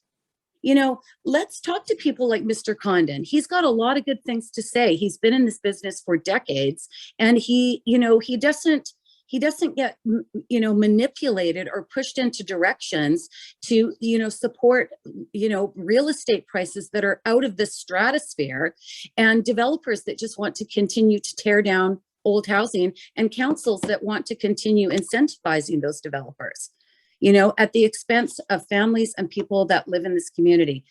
All of the development that has happened in the region has done nothing for affordability at all. It is, it's so unaffordable to live in this region.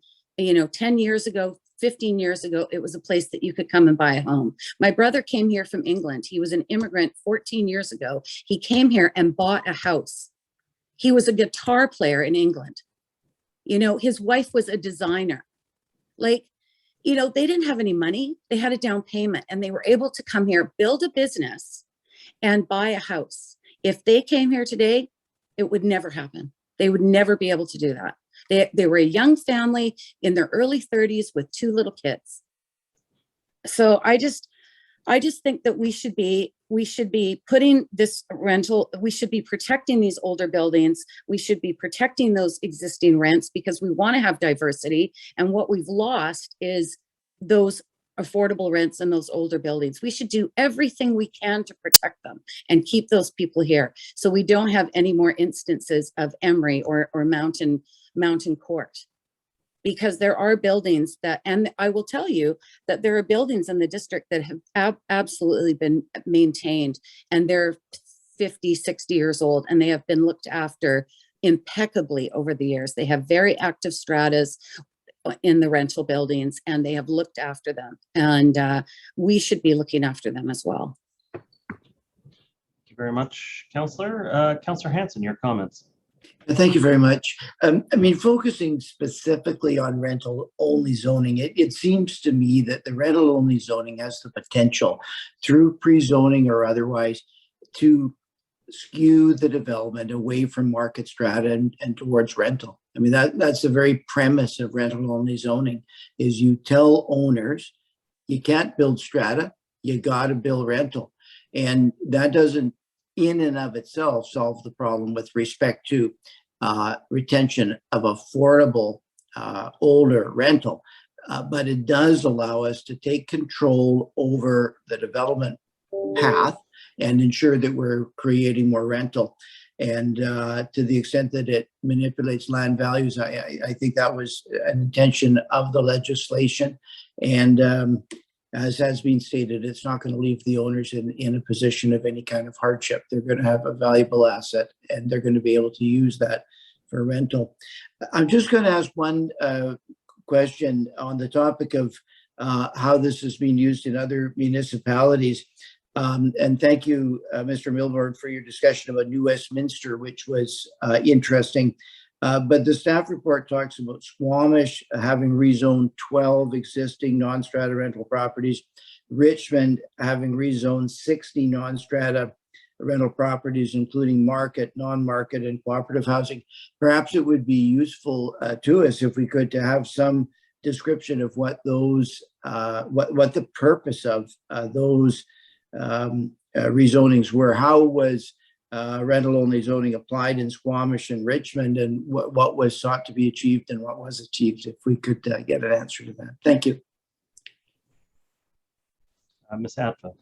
Thank you very much to Councillor Hanson through the mayor. I'll start off, and then I'm sure that Jessica Lee will have some to add. And maybe I'll start with the Richmond example, the one that Richmond started some years ago, looked at 60 properties, as is noted in the report. And this was a mix of older market rental buildings, co-ops as well.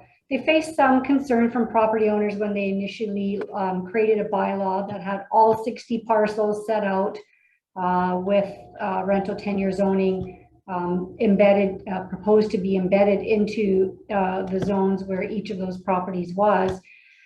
They subsequently did a little bit more engagement, and public hearing, I think it was just earlier this year, was held, and council passed the rezoning. And I was looking on their website today. Sorry, Ms. Lee, I'm just kind of going on a little bit longer, but I was looking at the website today where they set out some of the comments that they heard from the engagement from property owners and concerns about land values and a number of other points. So just share that example. I know Squamish is another that you mentioned, but I'll stop there for the time being and see if Ms. Lee would like to add some more. Through your worship, I could speak a bit about Squamish since SAP outlined quite a bit about Richmond. So Squamish had identified 12 existing purpose-built market rental, non-stratified rental buildings that had 6 or more rental units. And upon discussion with the property owners, there were some concerns about impacts to land value. So when they had proposed bylaws to preserve the tenure for these 12 existing buildings, they had also paired it with an OCP policy for future density bonus provisions if they were to redevelop, and that could include a mix of rental and strata. Okay. Ms. Adva, your hand may still be up from before, is that?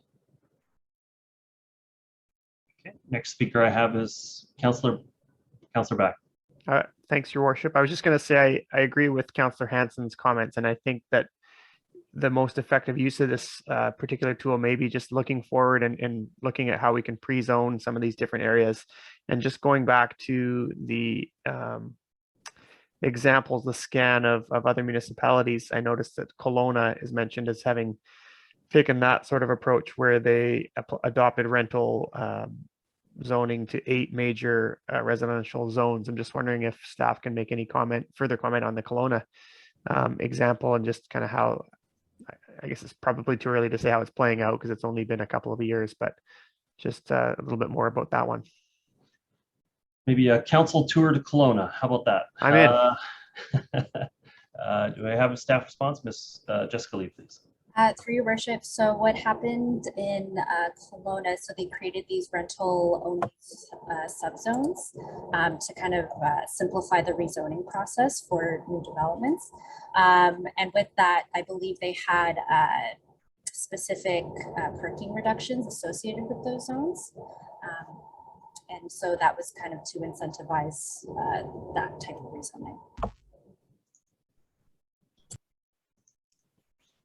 Councillor Back, further comments? No further comment. I think for me, that's sort of more the use that I'd like to explore more of. Thank you. Next speaker I have is Councillor Curran. Thank you. I just wanted to reiterate why I think it's so important that we focus on outcomes, because as I understand it, if we were to apply rental only zoning to an existing place that is currently not zoned for rental only, but maybe is in a town center, we could potentially get all studios because we would have no ability to apply the other policy to it, because it's one or the other if you were just to do the rental only zoning as was presented in option 1. So that may not actually, it may get us, there may be opportunities or circumstances, I should say, where that gets us closer to our outcomes. And the best place for that may be places that are newly designated in our community, because we're looking forward and we're like, oh, we want to create more opportunities for rental housing in different places. I can see that being a potential outcome. But if we want to have more family size, more certain rent, like affordability levels that are beyond the market or lower than the market rents, that seems like it's through the other policy outcome that we could achieve that. So I don't think it's either or. I think everyone's kind of saying it's probably depends on the scenario, but I think getting more prescriptive around the outcomes that we want to achieve is going to allow us to see where these tools are going to be most effective to help us get to the places that we want to go. Because I think the idea of protecting existing buildings, we actually have very little ability to do that in any, and we're not talking about social housing projects that are on district land or on provincial land or potentially on federal land, but we're talking about market, right? Like freehold market land. We don't have any ability to protect the existing building. We can protect the zoning potentially of that building, but I think that is an important distinction. And I'm not sure that, I would actually be interested for staff, if your intended outcome was to have those buildings be maintained over time, which is reasonable outcome, is there one of those one of those scenarios, 1, 2, or 3, that you think would be most effective for achieving that outcome? I've got Ms. Atva up next. Thank you very much, Mayor Little, to Councillor Kern. If I can maybe back up a little bit and to your earlier points around, you know, what can rental tenure zoning do? You're right. It's not a limit on, it's not a control on size or rents on and those other features that we have talked about. It's on tenure, rental tenure. Another comment I'll make, and then I'll actually ask M.A. Lee to stick in on which scenario is best for maintenance. The point I like to come back to, it comes out of our housing needs reports when we talk about bedroom units, the size, number of bedrooms, family-friendly units. We absolutely know we need that, but I was surprised and like to recall that our housing needs report really does focus on studio apartments as well. 1 bedroom and studio, and it's quite a high percentage. And we had presented 2 scenarios, if you recall. I think one was 58% studio 1 bedroom needed, and then the other scenario 42%. So just like to share that information again, and I'll turn it over to M.A. Lee to comment, or if somebody else has their hand up from staff as well. Okay, M.A. Lee, do you have a response? Thank you. Through your worship, just to comment on what would be most effective for ensuring maintenance, I believe was the question from Councillor Curran. And I'm not sure that any of the 3 approaches would really target the maintenance issues. We do have the standards of maintenance bylaw, which is something that could be reviewed actually. So under approach 3, we have proposed housing policy, looking at housing policy. So we could certainly undertake a review of the standards of maintenance bylaw and what's permitted by local governments in order for us to assess whether or not anything can be done if maintenance is the focus. Approach 1 really does just protect the tenure of rental and is quite silent on everything else. Thank you. Mr. Milburn has additional comments. Thank you, Worship, to Councillor Karen. You know, and as has been said earlier tonight, we don't want to suggest that this is a totally ineffective tool. It you know, in a targeted way, could be a tool to help focus and explain council's objectives. And I think, as been mentioned by other councillors, it's not the only tool. Like a standards of maintenance bylaw and other tools will be needed to try to get there. The most effective tool in maintenance is actually the Residential Tenancy Act. So that act, managed by the provincial government, sets out not just a one-way conversation like our standards of maintenance bylaw. By one-way conversation, I mean the only party that we deem at fault is the owner. The Residential Tenancy Act, however, deals with disputes. So let's say a tenant damages a property and then the landlord has an action against the tenant. So it looks at it as a relationship and it sets out objectives. I think a lot of people have mentioned it's not as efficient as it could be. The province could put more resources behind it and could have a more proactive communications approach with tenants. And that's why often there are sort of tenant unions and things created to try to encourage and create an environment where those provincial rules can be more effective. But you know, there are key tools around there around dispute resolution. None of that exists and can exist in the standards of maintenance bylaw, that dispute resolution.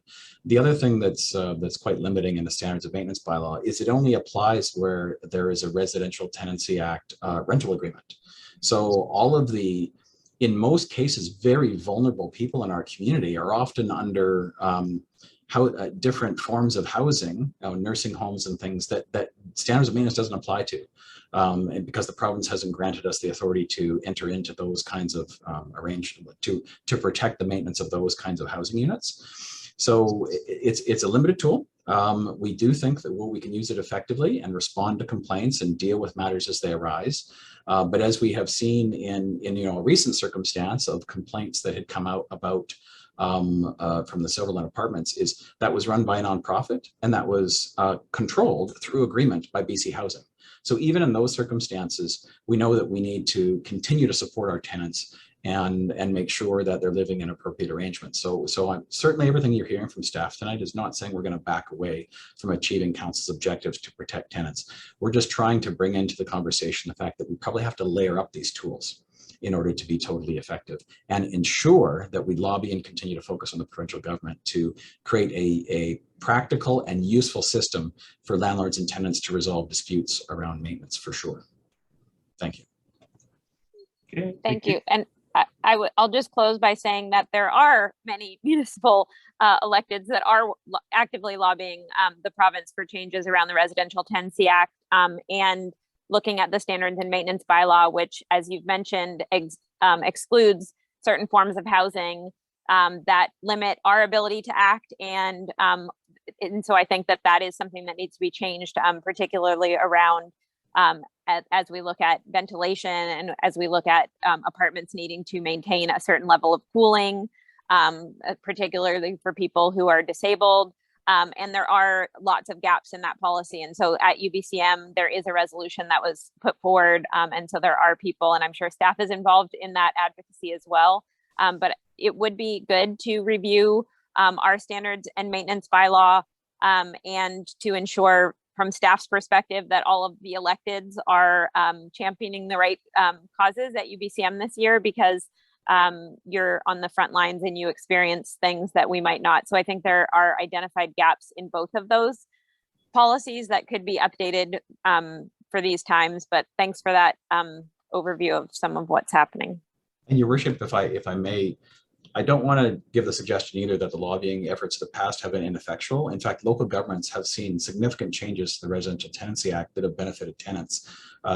Two examples. The maximum allowable rent increase used to be higher. It used to be, CPI plus a couple percent, and it was significantly reduced, especially during COVID, to try to assist tenants. And that, in part, that was from the excellent lobbying efforts of municipal governments.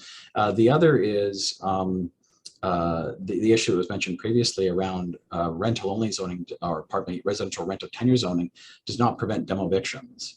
And municipalities specifically raised this issue with the province over many years to try to manage and minimize demo evictions. And the province actually introduced a couple of years ago legislation and modified the act such that there has to be clear justifications for renovation, that tenants in many circumstances can come back at their previous rents, and that landlords potentially have to apply for and receive special permission to increase the rents beyond the pre-existing rents. And that is all managed by the provincial government. And that was a lot to do with the lobbying efforts by municipalities in the past. And so, we can be effectual in ensuring that we protect our tenants and work with the province to help us to do that. Thank you. Unfortunately, this year, the UBCM is 2 weeks before the election and probably will be a bit of a low attendance affair. Councillor Bond. Thanks, Mayor Little. And on that point too, if I'm correct, Mr. Milburn, some of those legislative changes that the province made to the Residential Tenancy Act include putting the onus on the landlord, actually, in cases where a tenant might need to be evicted due to a renovation or a substantial renovation, where the landlord is actually required to apply to the Residential Tenancy Board to prove that the eviction is necessary to complete the renovations. Whereas in the past, it was the landlord would issue the eviction notice and a tenant would have to then apply and dispute it through the resolution process, which obviously puts tenants at a disadvantage. So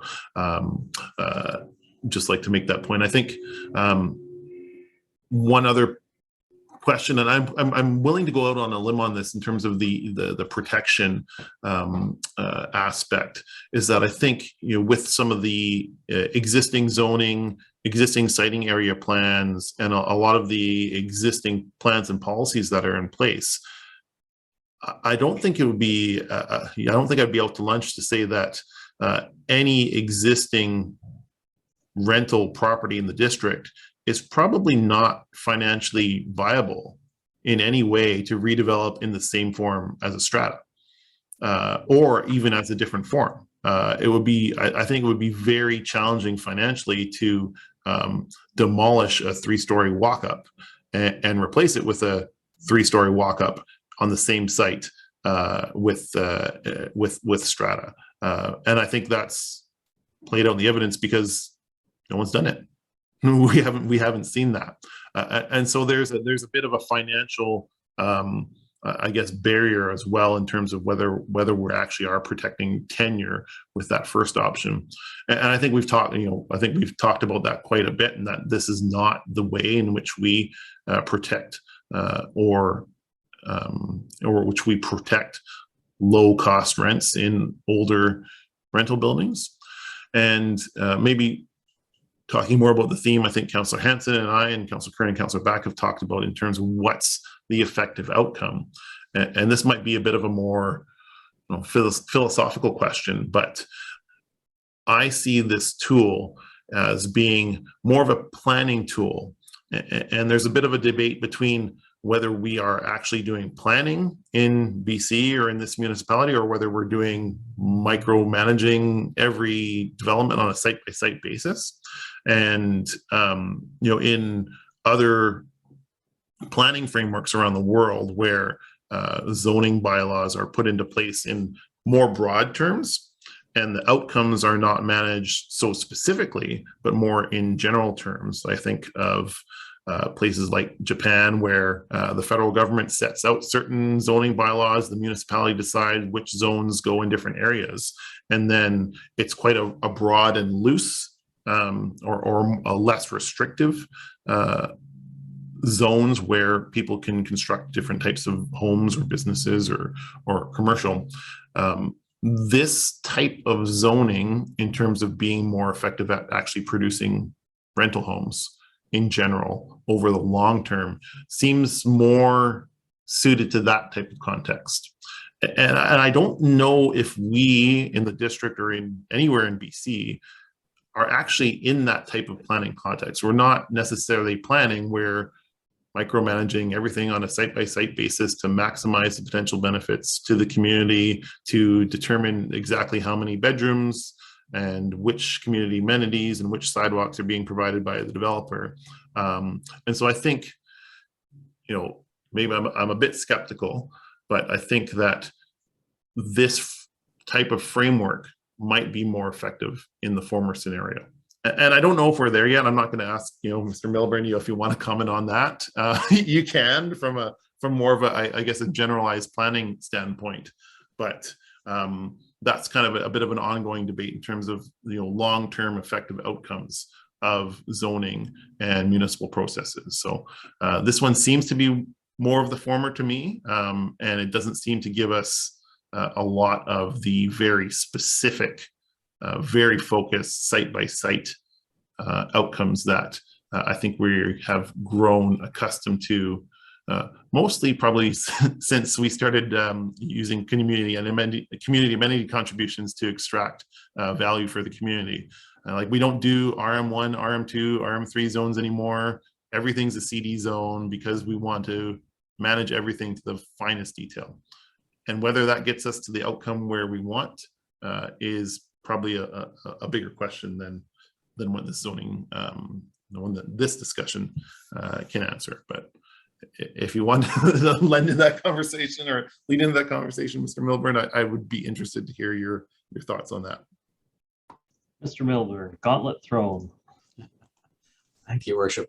I won't try to get into all the subtleties and nuances, but just maybe mention the one key point that I completely agree that the statutory structure of land use and approval is such that we put a lot of onus on the negotiation at the time of rezoning in order to ensure that we have community amenities and infrastructure that meets the community's needs.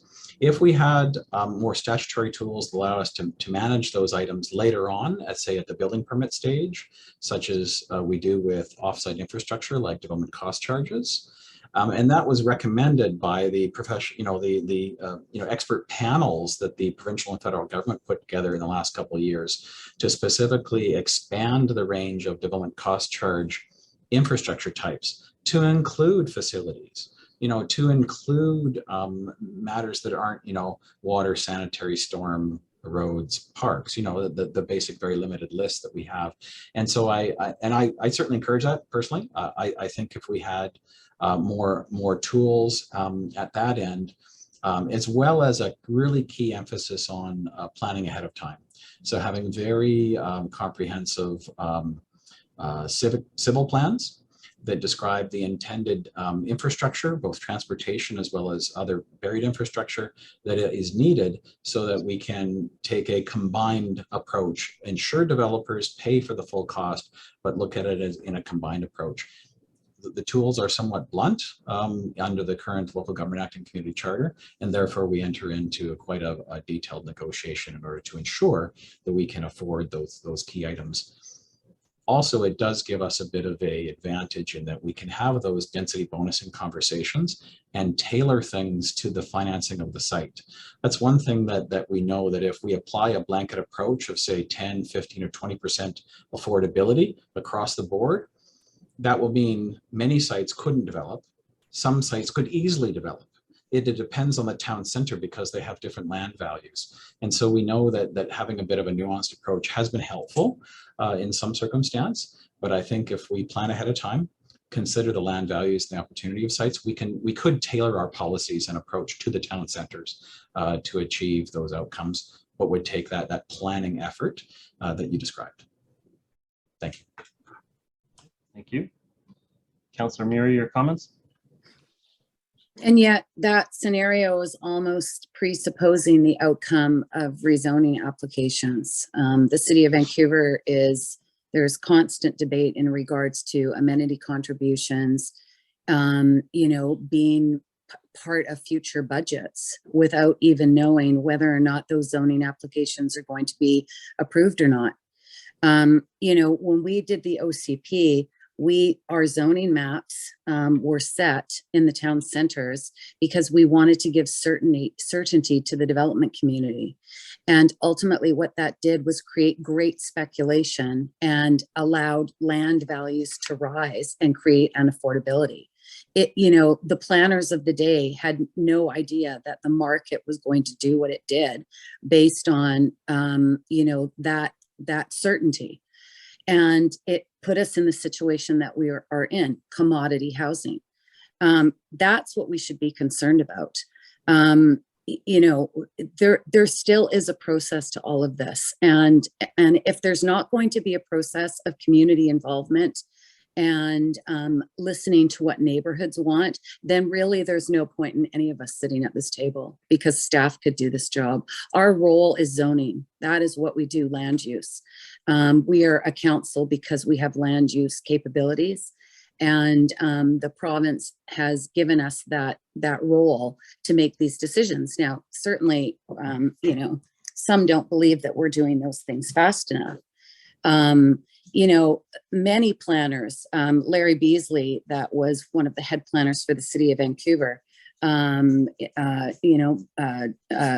Condon, Patrick Condon, they have huge criticism that they have presented in regards to the Broadway plan in the city of Vancouver, because those levels of density aren't going to achieve what the city of Vancouver is being told.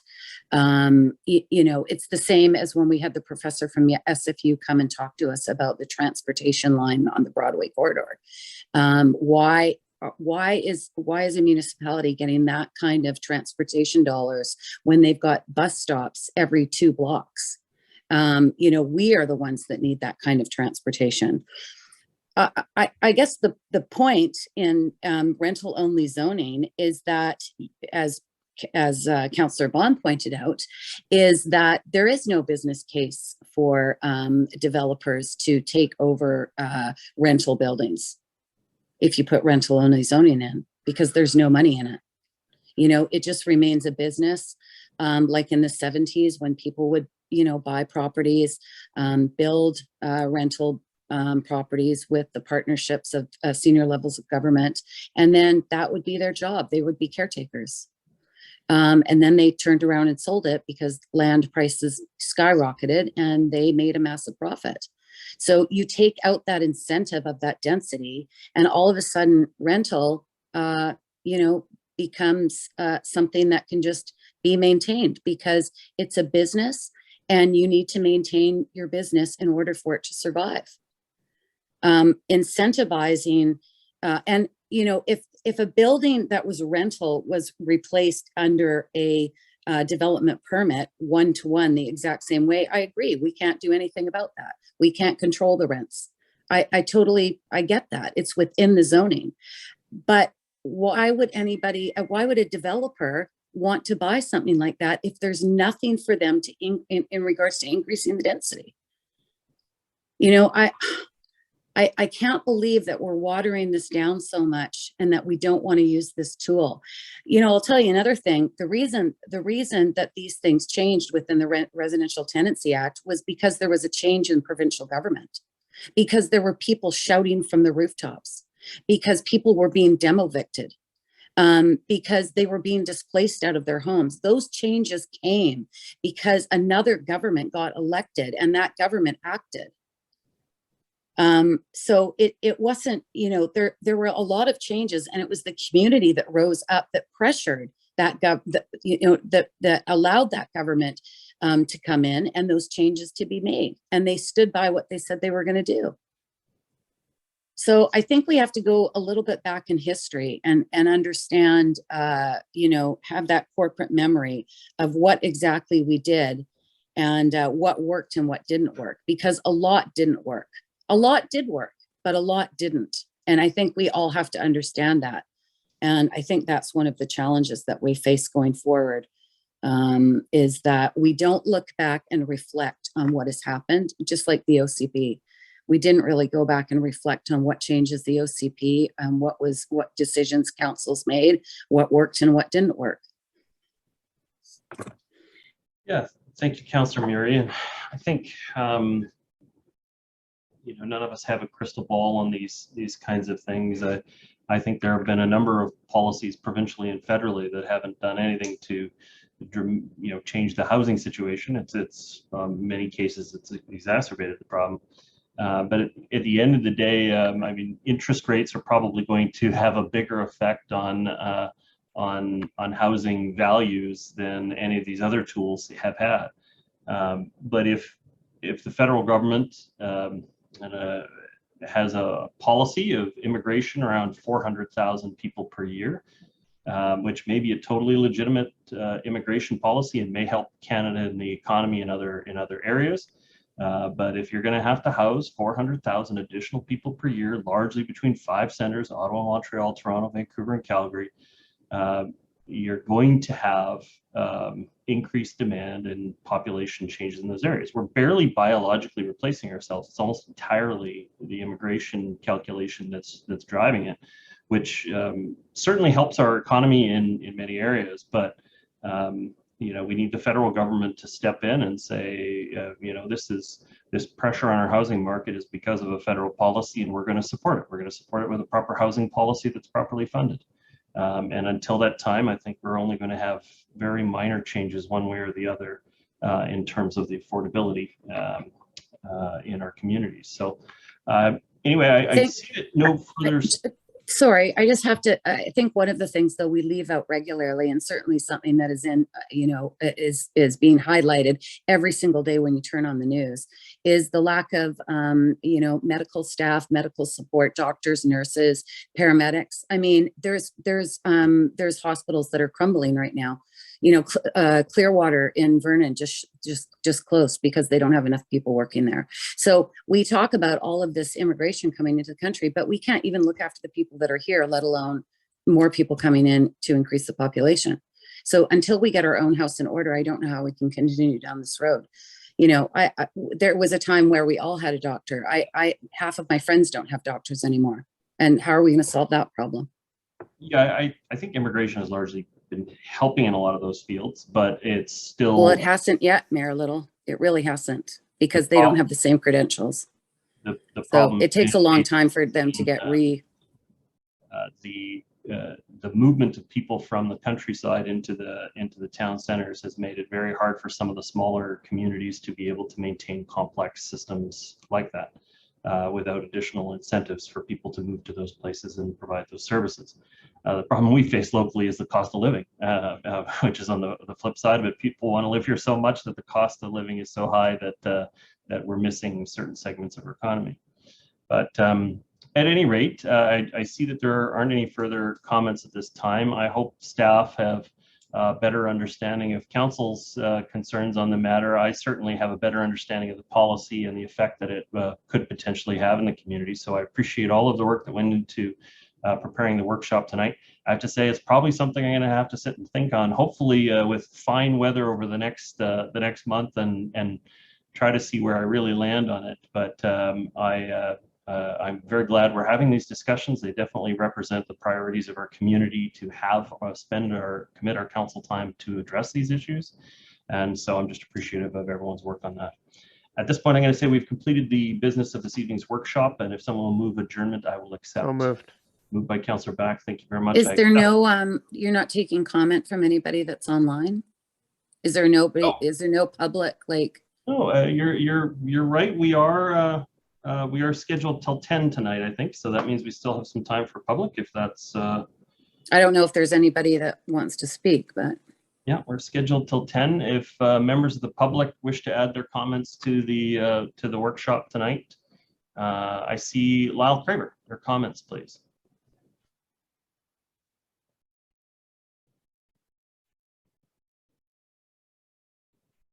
Mr. Craver, I can't hear you, and you sort of, there you are.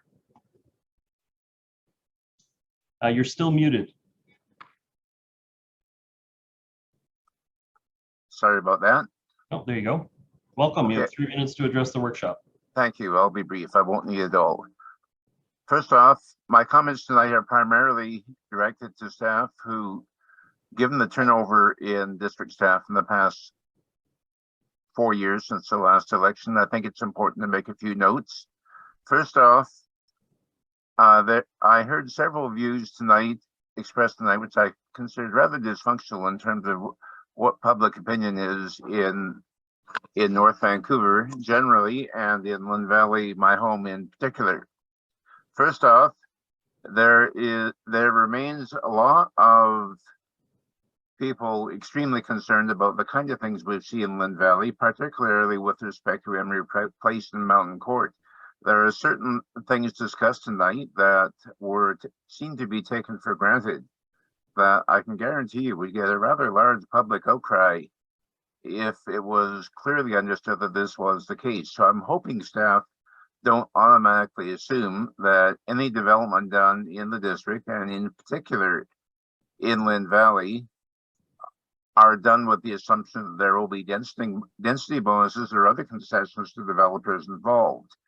Standards of maintenance bylaw is one thing that's been very big through the years, and Mountain Court was basically said that it was necessary to be redeveloped because it needed to come down for no better reason than it was 40 years old and it was fully depreciated under the Corporate Income Tax Act. That was it. At the same time, I know that my daughter was living in London, England, in a house, in an apartment complex that had been built in the 1930s. It survived the best efforts of the Luftwaffe to destroy it, and it's doing well today and is extremely profitable for the owners. Similarly, my house was built in 1972. My house does not need to be destroyed. I've spent a lot of money in that time keeping up the maintenance, and the result of the house is a pleasure to live in. Bottom line is, we should not let the corporate depreciation schedule in the Income Tax Act dictate the course of development. Neither should developers be encouraged to assume that if they make an outrageous plan, that they will eventually have to downsize a little bit, but they'll be given all kinds of concessions along the way to make it happen. Again, there are buildings in Lynn Valley that have gone in and been extremely well accepted by the public. Drive down Mountain Highway south of 27th Street and you'll see several fairly low but fairly massive buildings that have had complete acceptance by the public. What is not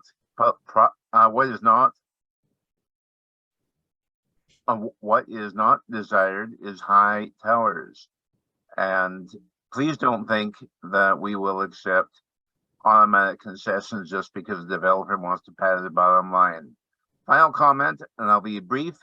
During the Emery Place discussion, one of the things that most appalled me was when I read Mosaic's annual report, and one of their top officers who play a big part in the public hearing that billed Emery, he said that his biggest professional achievement was the conversion of 1,000+ rental units into strata. I rest my case. We want rental in North Vancouver. We don't expect massive concessions to be made to get it. Thank you. Very much, Mr. Craver. Dr. Cost, your comments, welcome. You have 3 minutes to address the workshop. Good evening, Your Worship and members of council. Corey Cost. Could I share a screen? I think it would be convenient. Okay. That way you might be able to see the comments that I've gathered together this evening.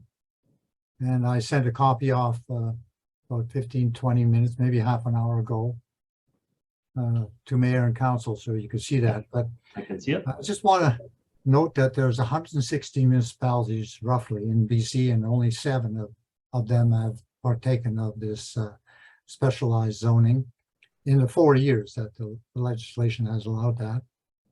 There are other comments here, but I'll skip to, I think, the most important one, because I think it's overlooked.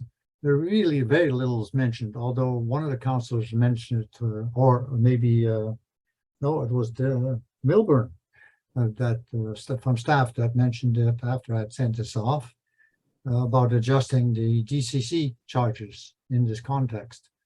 And I've told council many times that the DCC, as far as the charges for the park space, is woefully inadequate and underrated, and would give an income of some $50,000 to $100,000 of additional income to those who are charged that DCC rate, which could otherwise be used for other purposes, although it must be used for parks probably.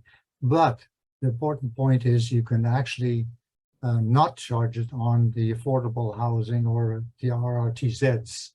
In this case, that would maybe provide enough incentive for developers to say, it's going to cost me an extra $100,000 for each of these units.